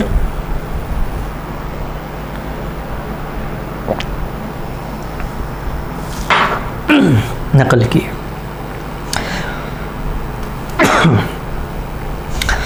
مولانا آگے لکھتے ہیں کہ ملت اسلامیہ کے اس جسد نامی کو رسول اللہ صلی اللہ علیہ وسلم نے جماعت سے تعبیر کیا ہے اور کہا ید اللہ علی الجماع من شذ شذ فی النار، جماعت پر اللہ کا ہاتھ ہے، جو اس سے بچھڑا وہ آگ میں گیا۔ یعنی مسلمانوں کی قوم ایک جماعت ہے جس کی بنیاد اسلام ہے، اور جس نے اسلام کے علاوہ کسی چیز کو بنیاد بنا کر اس سے بچھڑا تو وہ آگ میں جائے گا۔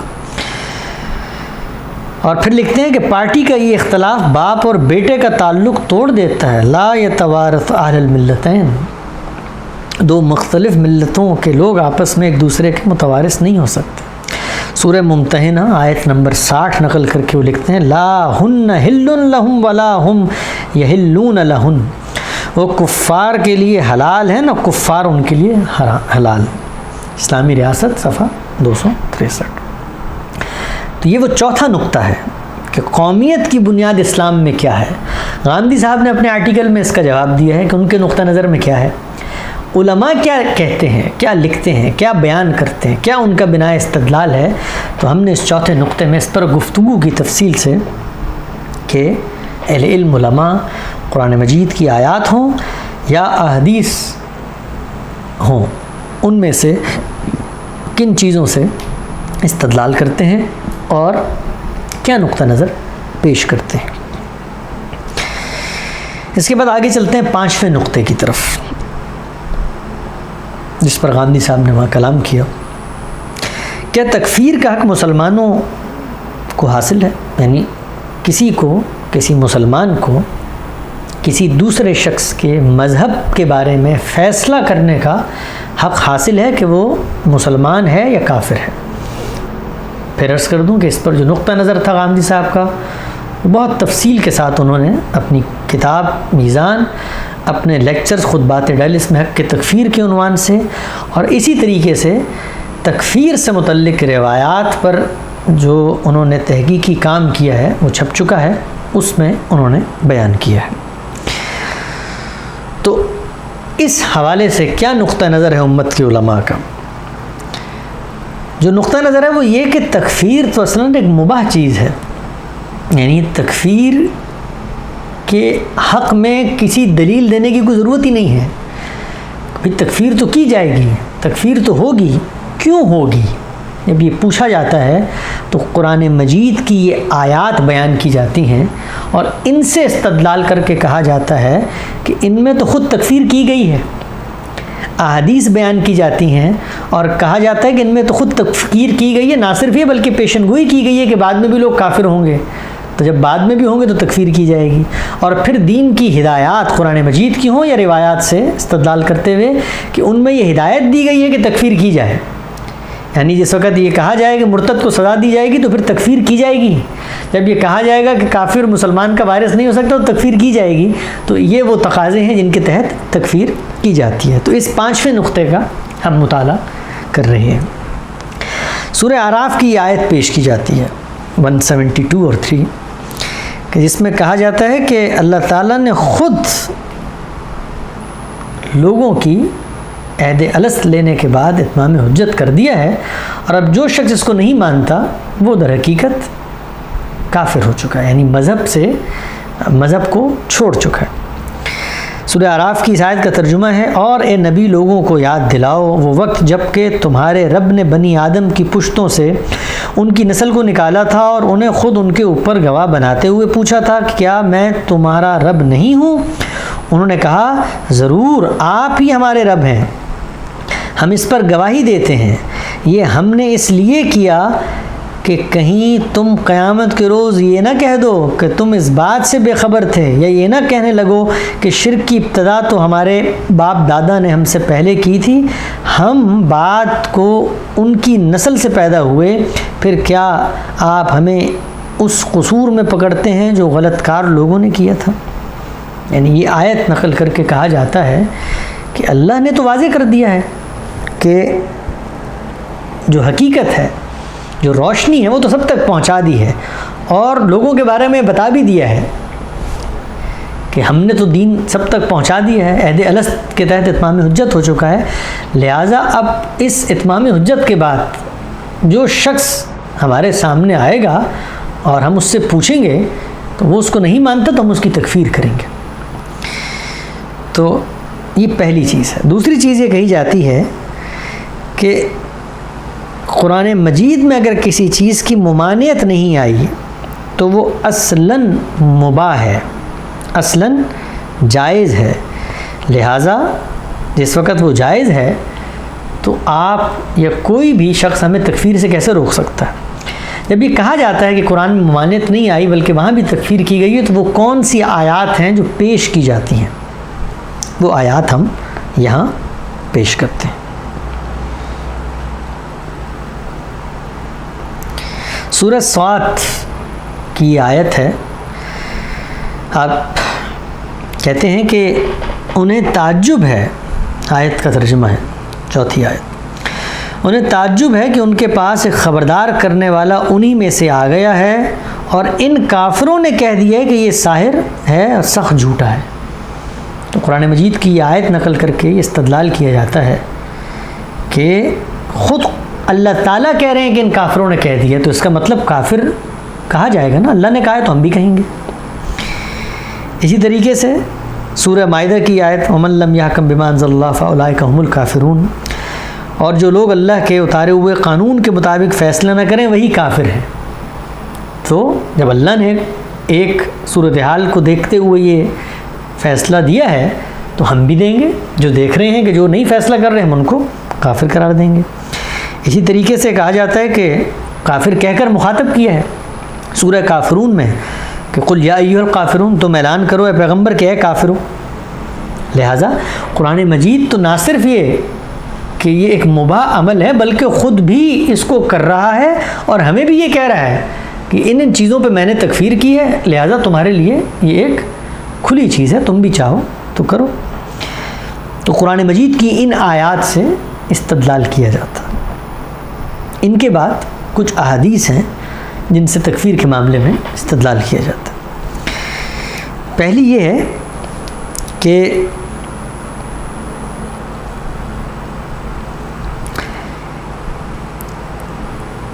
یمرقون من الاسلام مروق السہم من الرمیۃ،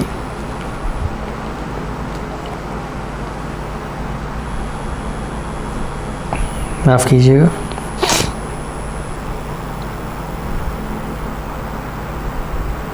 جی صحیح مسلم کی یہ 2455 نمبر روایت ہے۔ اس کا ترجمہ ہے وہ لوگ دین سے اس طرح نکل جائیں گے جس طرح تیر اپنے ہدف کو چیر کر نکل جاتا ہے۔ یعنی کہا گیا کہ بعض لوگ ہوں گے جو دین سے نکل جائیں گے، لہٰذا یہی تو ہم کر رہے ہیں، روایت میں جو بیان ہوا ہے کہ بھائی جو نکلیں گے ان کی ہم تکفیر کر رہے ہیں۔ اسی طرح صحیح بخاری کی رقم 48 سباب المسلمی فسوقہ و قتالہ کفر، مسلمان کو گالی دینا فسق اور اس سے لڑائی کرنا کفر ہے۔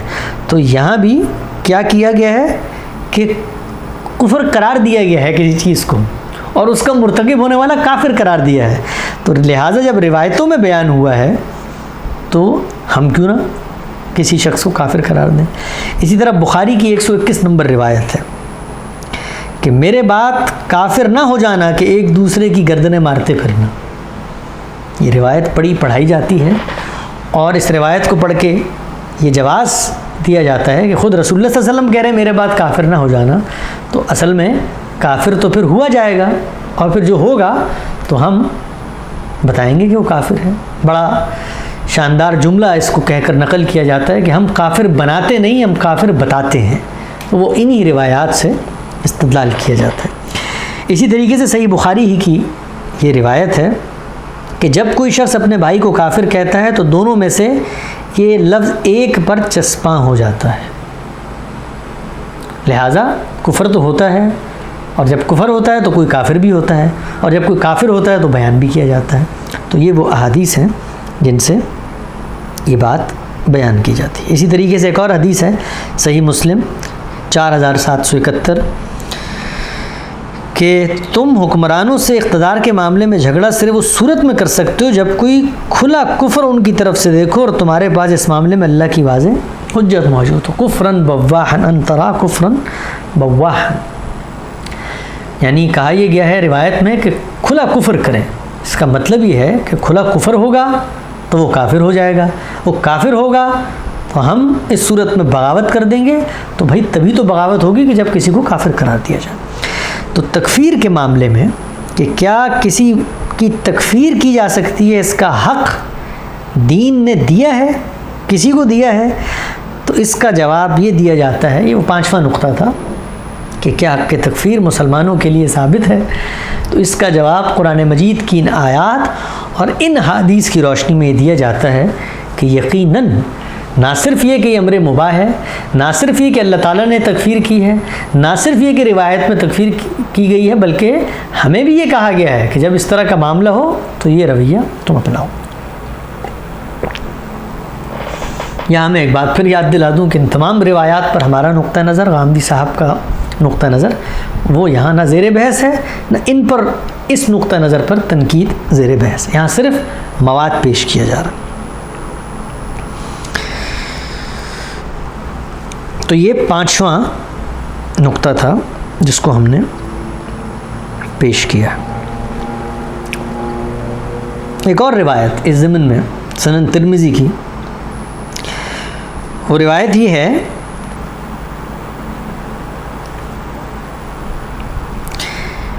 کہ دابہ ارض نکلے گا، اس کے ساتھ موسیٰ کا عصا سلیمان کی انگوٹھی ہوگی جس کے ذریعے مومن کے چہرے کو منور کر دے گا اور کافر کی ناک پہ مہر لگا دے گا، یہاں تک کہ ایک دسترخوان پر لوگ جمع ہوں گے تو ایک دوسرے سے کہیں گے اے مومن اے کافر۔ سنن ترمذی 3187 نمبر یہ روایت ہے۔ یعنی اس روایت میں یہ بیان کیا گیا ہے کہ ایک وقت آئے گا کہ جب لوگوں کے چہروں پہ کفر کی علامات واضح ہوں گی تو لوگ ایک دوسرے کو مومن اور کافر کہہ کے مخاطب کریں گے، لہٰذا تکفیر تو ایک ایسا واضح امر ہے کہ جو ہوا ہے، ہوتا رہا ہے اور جو ہوگا، اور یہاں تک ہوگا کہ روایت بتاتی ہے کہ لوگوں کے چہروں پہ تکفیر نمایاں ہو جائے گی، تو ہم تو صرف بیان کریں گے۔ یہ بھی اس ضمن میں بطور استدلال روایت پیش کی جاتی ہے۔ یہ 5واں نقطہ تھا۔ اب ہم 6 نقطے کی طرف آتے ہیں کہ کیا کفر، شرک اور ارتداد اور اس کی سزا دینے کا اختیار مسلمانوں کو حاصل ہے؟ غامدی صاحب نے وہاں اپنا نقطہ نظر اس حوالے سے بیان کیا تھا۔ کفر، شرک اور ارتداد قابل سزا جرم ہیں اسلام میں یا نہیں، یہ چیز زیر بحث ہے، اور ہم وہ چیزیں پیش کر رہے ہیں جو اہل علم علماء کی لکھی ہوئی مذہبی علمی روایت کے اندر موجود، دینی مدرسوں میں پڑھائی جانے والے نصابوں کا حصہ، مذہبی سیاسی تحریکوں اور تنظیموں کے منشور اور دعوت اور تبلیغ کا عنوان ہے۔ تو کیا کفر، شرک اور ارتداد کی سزا کا اختیار مسلمانوں کو ہے؟ اس میں سب سے پہلے کفر اور شرک کی سزا کا اختیار، اس پر ہم اہل علم علماء کے قرآن مجید اور روایت سے مبنی استدلال کو پیش کریں گے، اور پھر ارتداد۔ ابن رشد لکھتے ہیں، بدایت المجتہد، بہت معروف مارکۃ الآراء ان کی کتاب، جلد 2 149 صفحہ، فَأَمَّا شَرْطُ الْحَرْبِ فَهُوَ بُلُوغُ الدَّعْوَةِ بِالاتفاق۔ اس پر اتفاق ہے کہ جنگ کی شرط ابلاغ دعوت ہے، جنگ کی شرط ابلاغ دعوت ہے بالاتفاق۔ عن انه لا يجوز حرابتهم حتى يكونوا قد بلغتهم الدعوة وذلك شيء مجمع عليه من المسلمين لقوله تعالى وما كنا بمعذبين حتى نبعث رسولا. قرآن مجید کی آیت سورہ اسراء آیت 15 وما كنا بمعذبين حتى نبعث رسولا سے استدلال کرتے ہوئے لکھتے ہیں کہ اس بات پر اتفاق ہے کہ جنگ کی شرط ابلاغ دعوت ہے، یعنی کہ یہ دعوت جب تک ان غیر مسلموں تک پہنچ نہ جائے ان سے جنگ کرنا جائز نہیں ہے۔ اس پر مسلمانوں کا اجماع ہے، لہٰذا دعوت پہنچائی جائے گی۔ جس وقت دعوت پہنچ گئی تو اب آپ کے لیے جنگ کرنا یہ لازم ہے، یعنی دعوت شرط ہے اور دعوت ہو جائے گی تو پھر جنگ کرنا مباح ہے۔ تو اس سلسلے میں قرآن مجید کی آیت ابن رشد نے پیش کی ہے، بدایت المجتہد جلد 2 صفحہ 149۔ امام قرطبی کے نزدیک غیر مسلم سے قتال کی علت کیا ہے وہ اس بارے میں لکھتے ہیں، قرآن کی آیت سے اور روایت سے استدلال کرتے ہیں۔ وہ لکھتے ہیں کہ اس کی علت کفر ہے۔ تفسیر قرطبی جلد 2 صفحہ 353۔ وہ لکھتے ہیں وَهُوَ أَمْرٌ بِقِتَالٍ مُطْلَقٍ لَا بِشَرْطٍ أَن يَبْدَأَ الْكُفَّارُ دلیل ذلك قوله تعالى وَيَكُونُ الدِّينُ لِلَّهِ وقول علیہ السلام أُمِرْتُ أَنْ أُقَاتِلَ النَّاسَ حَتَّى يَقُولُوا لَا إِلَهَ إِلَّا اللَّهُ۔ قتال کا حکم مطلق ہے، ترجمہ اس کا، اس میں یہ شرط نہیں کہ کفار ابتدا کریں۔ اس پر دلیل اللہ کا یہ قول ہے کہ ان سے لڑتے رہو یہاں تک کہ دین سارا کا سارا اللہ کا ہو جائے، اور رسول اللہ نے فرمایا کہ مجھے حکم دیا گیا ہے کہ لوگوں سے اس وقت تک قتال جاری رکھوں جب تک وہ لا الہ الا اللہ کا اقرار نہیں کر لیتے۔ میں پھر عرض کر دوں کہ یہ جو نقطہ ہے اس نقطے کے کیا اطلاقات ہیں، کیا نتائج ہیں، کیا وہ واقعات ہیں جو اس وقت دنیا کے اوپر رونما ہو چکے ہیں، اور وہ کیا فسادات ہیں جو اس دنیا میں اس وقت دیکھے جا رہے ہیں، یہ اس وقت ہمارا موضوع نہیں ہے۔ میں نے ابتدا میں عرض کیا تھا کہ اس احساس اور درد دل کے ساتھ یہ نکات پیش کیے جا رہے ہیں کہ یہ چیزیں کہاں اور کیسے پائی جاتی ہیں۔ تو اس کو ذرا پڑھیے اور سنیے، اور خصوصاً وہ لیکچر سنیے خود بات ڈالے جہاں پر بتایا گیا ہے کہ اس کے پھر کیا نتائج ہیں، اس سے ایک مسلمان پھر کیا سوچتا ہے اور کیا ذمہ داریاں اس پر لازم ہو جاتی ہیں۔ تو امام قرطبی کی اس بات کو دوبارہ پڑھتے ہیں، بہت اہم بات ہے۔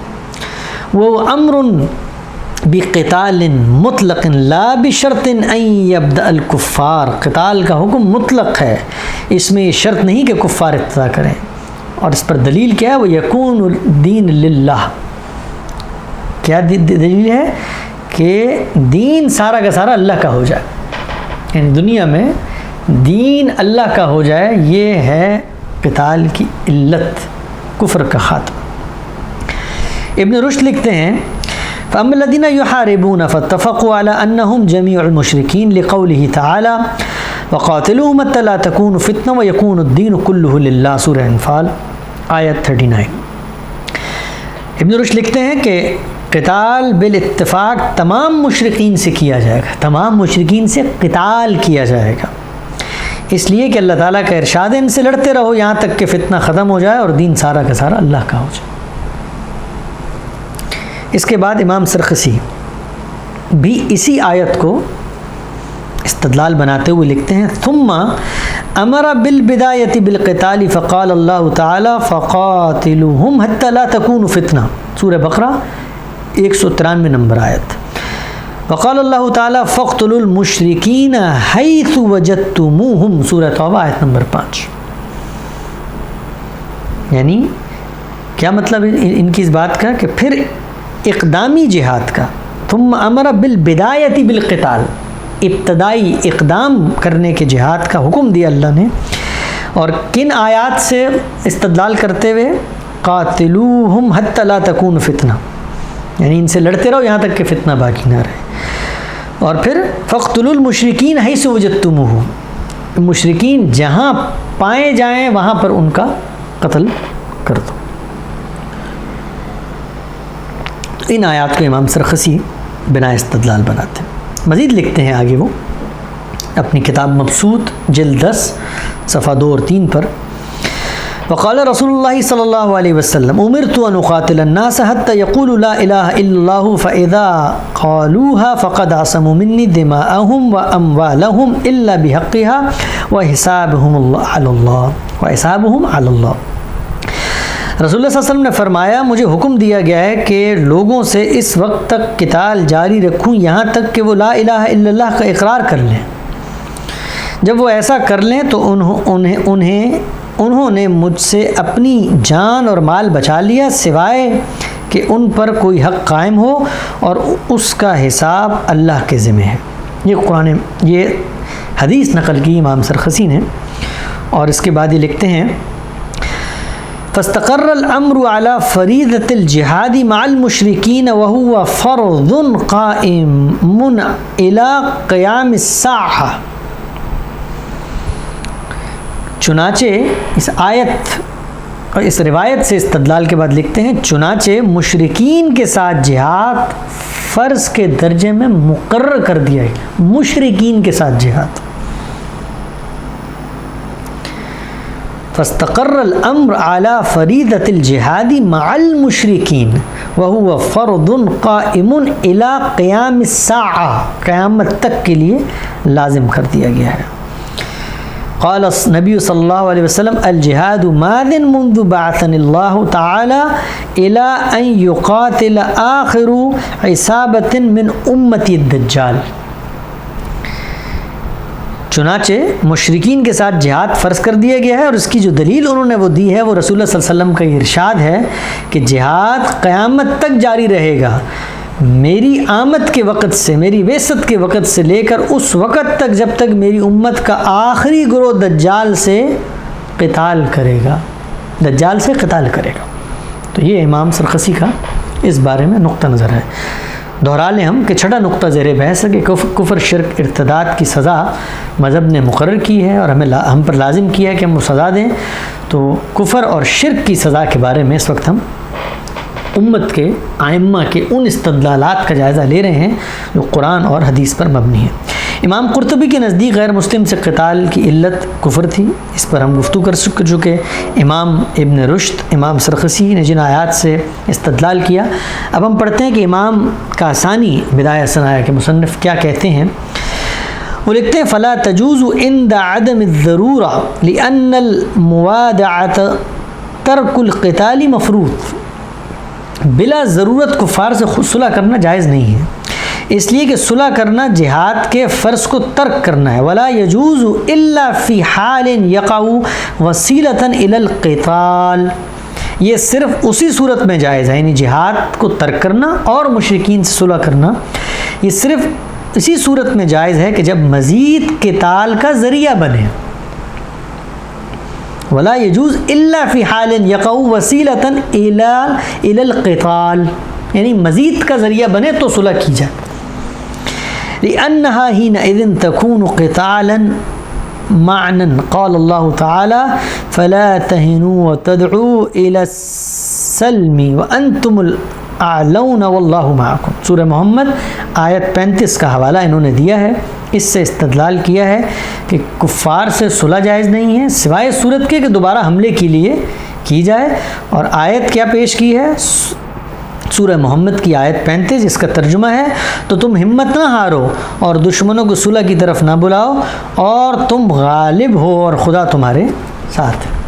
یہ قرآن مجید کی آیت سے استدلال کر کے انہوں نے بتایا کہ کفر اور شرک کے ساتھ جنگ کے اندر کیا معاملہ ہوگا۔ شاہ ولی اللہ جبر اور اکراہ کے ذریعے مسلمانوں کو دین حق پر ایمان لانے اور انکار کرنے والوں کو اسی بنا پر قتل کرنے کے قائل ہیں۔ شاہ صاحب حجت میں لکھتے ہیں عجب اللہ من قوم يدخلون الجنہ فی سلاسل، روایت نقل کر کے ایسے لوگوں پر اللہ کو تعجب ہوگا جو جنت میں بیڑیوں سمیت داخل ہوں۔ اور شاہ صاحب پھر لکھتے ہیں کہ یہ وہ کڑوا گھونٹ ہے، جس طرح مریض کو دوائی پلائی جاتی ہے اسی طریقے سے ہر کافر کو یہ کڑوا گھونٹ پلایا جائے گا جنگ اور قتال کی صورت میں کہ تم نے اسلام قبول نہیں کیا، تو اب تمہارے ساتھ یہ معاملہ ہوگا۔ پھر دہرا لیتے ہیں، چھٹا نقطہ زیر بحث ہے کفر اور شرک پر سزا۔ مولانا مودودی کثر شوکت کفر کو علت قتال مانتے ہیں۔ سورہ بقرہ کی آیت 193 نقل کرتے ہیں، وہ آیت یہ ہے وَقَاتِلُوهُمْ حَتَّى لَا تَكُونُ فِتْنَةٌ وَيَكُونُ الدِّينُ لِلَّهِ فَإِنِ انْتَهُوا وَلَا عُدْوَانَ إِلَّا عَلَى الظَّالِمِينَ۔ اور تم یہ جنگ ان سے برابر کیے جاؤ یہاں تک کہ فتنہ باقی نہ رہے اور دین اس سرزمین میں اللہ ہی کا ہو جائے، تاہم وہ باز آ جائیں تو جان لو کہ اقدام صرف ظالموں کے خلاف ہی جائز ہے۔ مولانا لکھتے ہیں کہ یہاں فتنے کا لفظ اوپر کے معنی سے ذرا مختلف استعمال ہوا ہے۔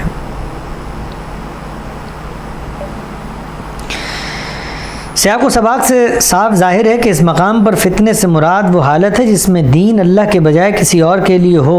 لڑائی کا مقصد یہ ہے کہ فتنہ ختم ہو جائے اور دین صرف اللہ کے لیے ہو۔ پھر جب ہم لفظ دین کی تحقیق کرتے ہیں تو معلوم ہوتا ہے کہ عربی زبان میں دین کے معنی اطاعت کے ہیں، اور اصطلاحاً اس سے مراد نظام زندگی ہے جو کسی کو بالا تر مان کر اس کے احکام و قوانین کی پیروی میں اختیار کیا جائے۔ بس دین کی اس تشریح سے یہ بات خود واضح ہو جاتی ہے کہ سوسائٹی کی وہ حالت جس میں بندوں پر بندوں کی خدائی اور فرما روائی قائم ہو اور جس میں اللہ کے قانون کے مطابق زندگی بسر کرنا ممکن نہ رہے، فتنے کی حالت ہے۔ اسلامی جنگ کا مطمع نظر یہی ہے کہ اس فتنے کی جگہ ایسی حالت قائم ہو جس میں بندے صرف قانون الہی کے مطیع بن کر رہے ہیں۔ تفہیم القرآن جلد 1 صفحہ 151۔ تو مولانا نے اپنے استدلال میں یہ بات بتائی ہے۔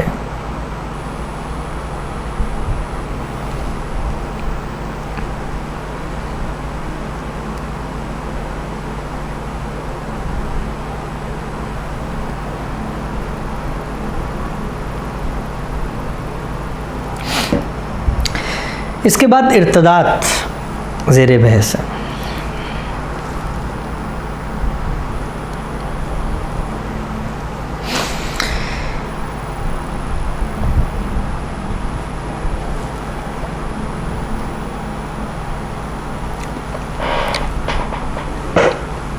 ارتداد کی سزا کے بارے میں امام سرخسی لکھتے ہیں کہ جب مسلمان مرتد ہو جائے تو اس پر اسلام پیش کیا جائے گا، اگر اسلام قبول کر لے تو ٹھیک ہے، ورنہ اسے اسی جگہ قتل کر دیا جائے گا، سوائے یہ کہ وہ مہلت طلب کرے۔ مبسوط جلد 10 صفحہ 98۔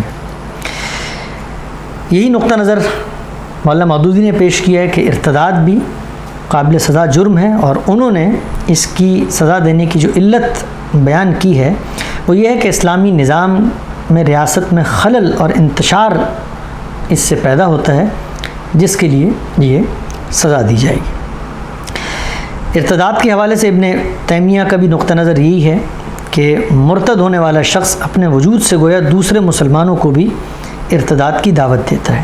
اس سلسلے میں قرآن مجید کی جو آیت پیش کی جاتی ہے اور جو روایت جس سے استدلال کیا جاتا ہے وہ من بدل دینہ فاقتلوہ، یعنی ہمیں یہ ہدایت دی گئی ہے کہ جس نے دین ترک کر دیا، مرتد ہو گیا، اس کو قتل کر دیا، یہ روایت ہے جس سے استدلال کیا جاتا ہے۔ اور اسی طریقے سے سورہ فتح کی آیت نمبر 16 ہے او یسلمون، کہ یہاں تک کیا جائے گا کہ وہ اسلام لے آئیں، تو اسلام لانے کے بعد اگر چھوڑ دیں گے تو پھر ان کو اسی پر مجبور کیا جائے گا۔ تو ارتداد کے لیے قرآن مجید کی اس آیت اور اس روایت سے استدلال کیا جاتا ہے۔ اس کے بعد ہے جو نقطہ اسلام اور ریاست ایک جوابی بیانیے میں زیر بحث آیا تھا، وہ 7واں نقطہ ہے جمہوریت۔ بتایا گیا تھا کہ جمہوریت کے بارے میں غامدی صاحب کا کیا نقطہ نظر ہے۔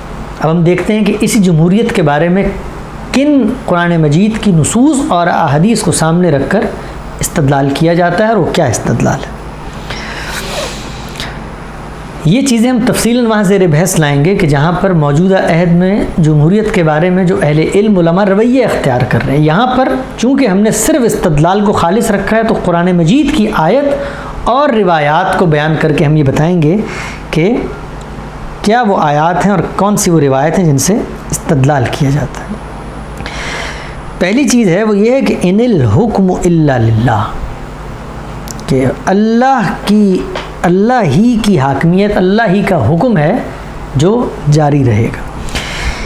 یہ وہ آیت ہے کہ جس سے استدلال کر کے یہ لکھا جاتا ہے کہ جمہوریت میں عوام خود حاکم ہوتے ہیں اور کسی الہی قانون کے پابند نہیں ہوتے، وہ خود فیصلہ کریں گے کہ کیا چیز اچھی ہے کیا چیز بری۔ مفتی تقی عثمانی صاحب اس آیت کو نقل کر کے، اس آیت کو سامنے رکھ کے یہ بات لکھتے ہیں۔ اسی طریقے سے کہا جاتا ہے کہ ایک شخص سیاست کا ماہر ہے مگر ہے کافر، اگر اس کی اقتدا کر لی جائے، یعنی سیاست میں کسی کافر کی اقتدا کر لی جائے تو کیا حرج ہے؟ تو ہم یہ کہتے ہیں کہ اس کی مثال بالکل ایسی جیسے کسی کافر کے پیچھے نماز پڑھ لی جائے، اور دین نے ہمیں اس سے منع کیا۔ مولانا اشرف علی تھانوی صاحب نقطہ نظر بیان کرتے ہیں، اور پھر یہ روایت نقل کی جاتی ہے کہ ان واللہ لا نولی علی هذه العمل احدا صائله ولا احدا حرس علیہ، یعنی جمہوریت میں عہدہ خود طلب کیا جاتا ہے، لہٰذا یہ اسلام کی ہدایات کے خلاف ہے۔ یہ حدیث ہے جو نقل کی جاتی ہے۔ دہرا لیتے ہیں، 7واں نقطہ زیر بحث ہے جمہوریت کے بارے میں قرآن مجید کی وہ کون سی آیات ہیں جن سے استدلال کر کے کہا جاتا ہے۔ تو پہلی آیت ہم نے پڑھی کہ ان الحکم الا للہ، اور دوسری یہ روایت کہ چونکہ جمہوریت میں خود عہدہ طلب کیا جاتا ہے اس لیے یہ خلاف اسلام ہے۔ اسلام اور سیاسی نظریات مولانا تقی عثمانی صفحہ 199 پر یہ استدلال پیش کرتے ہیں۔ یہ روایت ہے، اس کا ترجمہ ہے کہ خدا کی قسم میں کسی ایسے آدمی کو انتظام حکومت میں کوئی عہدہ نہ دوں گا جو اس کا طلبگار ہو اور حرص رکھتا ہو۔ اسی طریقے سے یہ کہا جاتا ہے وَلَا تَكُونُوا كَالَّذِينَ تَفَرَّقُوا وَاخْتَلَفُوا، اے مسلمانوں ان لوگوں کی طرح نہ بنو جنہوں نے باہم تفرقہ کیا اور اختلاف کیا۔ سورہ آل عمران کی آیت 105۔ اس سے استدلال کر کے یہ کہا گیا ہے کہ جب انتخابات ہوتے ہیں تو اس میں جماعتیں ہوتی ہیں، وہ اختلاف کرتی ہیں، تو مسلمانوں کو تو اس اختلاف سے منع کیا گیا، لہٰذا جمہوریت کے تحت انتخاب یہ جائز نہیں ہے۔ اسی طریقے سے سورہ انعام کی آیت پیش کی جاتی ہے کہ وَإِن تُطِعْ أَكْثَرَ مِنَ الْأَرْضِ يُضِلُّوكَ عَنْ سَبِيلِ اللَّهِ، اور اگر آپ زمین والوں کی اکثریت کی اطاعت کریں گے تو وہ آپ کو اللہ کے رستے سے گمراہ کر دیں گے۔ یعنی اکثریت کی اطاعت چونکہ جمہوریت میں کی جاتی ہے تو یہ آیت نقل کر کے کہی جاتی ہے۔ اور اسی طریقے سے وَإِن تَطِعْ أَكْثَرَ مِنَ الْأَرْضِ کی تشریح میں شاہ ولی اللہ نے اس آیت کو نقل کر کے جمہوریت کا رد فرمایا ہے۔ ایک اور آیت جو ضمن میں پیش کی جاتی ہے وہ اتخذوا احبارهم ورهبانهم اربابا من دون اللہ، اور کہا جاتا ہے کہ جمہوریت میں پارلیمنٹ کو چونکہ یہ اختیار دیا جاتا ہے وہ قانون سازی کرے، تو یہ بالکل قرآن مجید کی اس آیت کا مصداق ہے کہ جس طرح احبار اور رہبان کو ارباب من دون اللہ بنایا جاتا ہے، اسی طرح پارلیمنٹ کو بھی بنایا جاتا ہے۔ تو یہ وہ چیز ہے جو پیش کی گئی جمہوریت کے حوالے سے۔ آخری نقطہ، 8واں اور 9واں نقطہ ہم اس کو ملا لیتے ہیں، وہ یہ ہے کہ کیا جہاد ریاست کے تحت ہوگا یا پرائیویٹ جہاد بھی ہو سکتا ہے۔ اس سلسلے میں چند واقعات ہیں جن سے استدلال کیا جاتا ہے۔ وہ واقعات میں چونکہ رسول اللہ صلی اللہ علیہ وسلم کے سامنے وہ واقعات زیر بحث آ رہے ہیں تو استدلال رسول اللہ کے اس رویے سے ہے کہ آپ نے تو ان سے نہیں روکا نا، لہٰذا یہ بھی قابل استدلال چیز ہے۔ وہ ابو بصیر اور ابو جندل کا واقعہ ہے جس میں انہوں نے انفرادی طور پر طاقت کی ہے اور حملہ کیا ہے، جس سے یہ استدلال کیا جاتا ہے کہ رسول اللہ صلی اللہ علیہ وسلم نے اس کے بعد ان کو نہ کوئی سزا دی نہ ان کی کوئی نکیر فرمائی، تو لہٰذا آج بھی پرائیویٹ جہاد اگر کوئی کرتا ہے تو اس کو یہ جواز ملتا ہے۔ اور اسی طریقے سے ایک آیت جو اس سلسلے میں پیش کی جاتی ہے وہ یہ ہے کہ امر بالمعروف اور نہی عن المنکر کا جو قرآن مجید میں حکم دیا گیا ہے، اس کے تحت جس وقت منکر کو دیکھا جائے گا، جو شخص دیکھے گا وہ اس کا ازالہ جو ہے وہ کر دے گا۔ صحیح بخاری کی یہ روایت، من را منکم منکرن، تم میں سے کوئی منکر دیکھے تو اسے ہاتھ کی طاقت سے بدل دے۔ کوئی یہ طاقت اپنے اندر نہ رکھتا ہو تو اپنی زبان سے کام لے، اور اگر اس کی بھی طاقت نہ رکھتا ہو تو اپنے دل میں اسے برا سمجھے، اور یہ ضعیف ترین ایمان کی نشانی ہے۔ تو اس روایت سے یہ استدلال کیا جاتا ہے کہ کسی برائی کا خاتمہ ہو یا کسی جگہ جہاد تک کرنا ہو تو اس میں یہ اختیار روایت اور وہ واقعات جو رسول اللہ کی موجودگی میں ہوئے وہ آپ کو یہ اجازت دیتے ہیں۔ اسی طریقے سے امر بالمعروف و نہی عن المنکر، یہ جو نقطہ تھا آخری کہ کیا شریعت کے وہ احکام جو بندے اور اللہ کے درمیان ہے ان پر کوئی اور شخص بھی اس کو لازم کر سکتا ہے، کوئی حکومت لازم کر سکتی ہے، تو وہاں بھی انہی روایات سے استدلال کیا گیا ہے کہ رسول اللہ نے ہدایت کی ہے کہ جب کوئی منکر دیکھا جائے تو ہاتھ سے اس کو روک دیا جائے۔ میں پھر یہ عرض کر دوں کہ ان روایات سے غامدی صاحب کا کیا استدلال ہے، وہ اس کو کیسے دیکھتے ہیں، وہ یہاں زیر بحث نہیں ہے۔ ان روایات میں جو ان لم یستطع کے الفاظ آئے ہیں اس پہ انہوں نے کیا لکھا ہے وہ یہاں زیر بحث نہیں ہے، ان کا نقطہ نظر وہاں دیکھا جا سکتا ہے۔ یہاں ہم یہ چیز پڑھ رہے ہیں کہ کیا پرائیویٹلی آپ کوئی اقدام کر سکتے ہیں، چاہے وہ جہاد کا ہو یا چاہے کسی منکر کو روکنے کا ہو۔ منکر وہ بھی ہو سکتا ہے جو بندے اور خدا کے درمیان ہو، وہ بھی ہو سکتا ہے جو بندے اور معاشرے کے درمیان ہو۔ تو یہاں پر یہ استدلال کیا جاتا ہے کہ ایسا کیا جا سکتا ہے۔ اس استدلال کا ایک خلاصہ ہے جو بیان کیا ہے ابو بکر جساس نے، اس خلاصے کو بیان کر کے ہم اپنے موضوع کا خاتمہ کریں گے۔ اور اس خلاصے کو بیان کرنے سے پہلے انہوں نے کچھ روایات پیش کی ہیں۔ سنن ابی داؤد کی روایت ہے کہ رسول اللہ نے فرمایا، جب لوگ ظالم کو دیکھیں لیکن اس کا ہاتھ نہ روکیں تو ممکن ہے کہ اللہ کا ان پر عذاب نازل ہو جائے۔ ایک روایت۔ دوسری روایت، تم البتہ ایک دوسرے کو معروف کا حکم دیتے رہنا، منکر سے روکتے رہنا، یہاں تک کہ وہ وقت آ جائے جب تم دیکھو کہ بخیل کی اطاعت جانے لگے اور خواہشات نفس کی اتباع عام ہو جائے۔ تو یہ دو روایتیں انہوں نے نقل کی کہ اس میں خود رسول اللہ کا ارشاد ہے، اور اس کے بعد جساس کا یہ تبصرہ کر کے ہم اس بحث کا خاتمہ کرتے ہیں۔ وہ یہ کہتے ہیں کہ حدیث مبارکہ میں امر بالمعروف اور نہی عن المنکر کی دو صورتیں بیان کی گئی ہیں۔ ایک صورت تو یہ ہے کہ جس میں منکر کی تغییر اور ازالہ ممکن ہو، پس جو شخص اس منکر کو ہاتھ سے ختم کرنے کی صلاحیت رکھتا ہو تو اس پر ہاتھ سے اس منکر کو ختم کرنا فرض ہے۔ اور کسی منکر کو ہاتھ سے ختم کرنے کے کئی طریقے ہو سکتے ہیں، ان میں سے ایک تو یہ ہے کہ اس منکر کا خاتمہ تلوار کے بغیر اور اس منکر کے فاعل کی جان لیے بغیر ممکن نہ ہو، تو اس پر ضروری ہے کہ وہ ایسا کر گزرے۔ احکام القرآن جلد 2 صفحہ 44۔ تو یہ ہم نے ان 9 نقاط پر قرآن اور حدیث سے مبنی علماء کا نقطہ نظر بیان کیا ہے، اور کوشش کی ہے کہ جو چیزیں لکھی ہوئی ہیں من و ان ان کو آپ لوگوں تک اور ان سنجیدہ طالب علموں تک پہنچا دیا جائے جو اس بات کا جائزہ لینے کے لیے تیار ہیں کہ جب یہ کہا جاتا ہے کہ یہ اسی فکر کا مولود فساد ہے جو دینی مدرسوں میں پڑھایا جاتا ہے، تو پھر وہ ان چیزوں پر سنجیدگی سے غور کریں۔ یہ ہماری گفتگو کا پہلا حصہ ختم ہوتا ہے۔ دوسرے حصے میں ہم ان تمام استدلالات پر عصر حاضر کے علماء کے نقطہ نظر پر غور کریں گے۔ اقول قولی ھذا واستغفر اللہ لی ولکم ولسائر المسلمین۔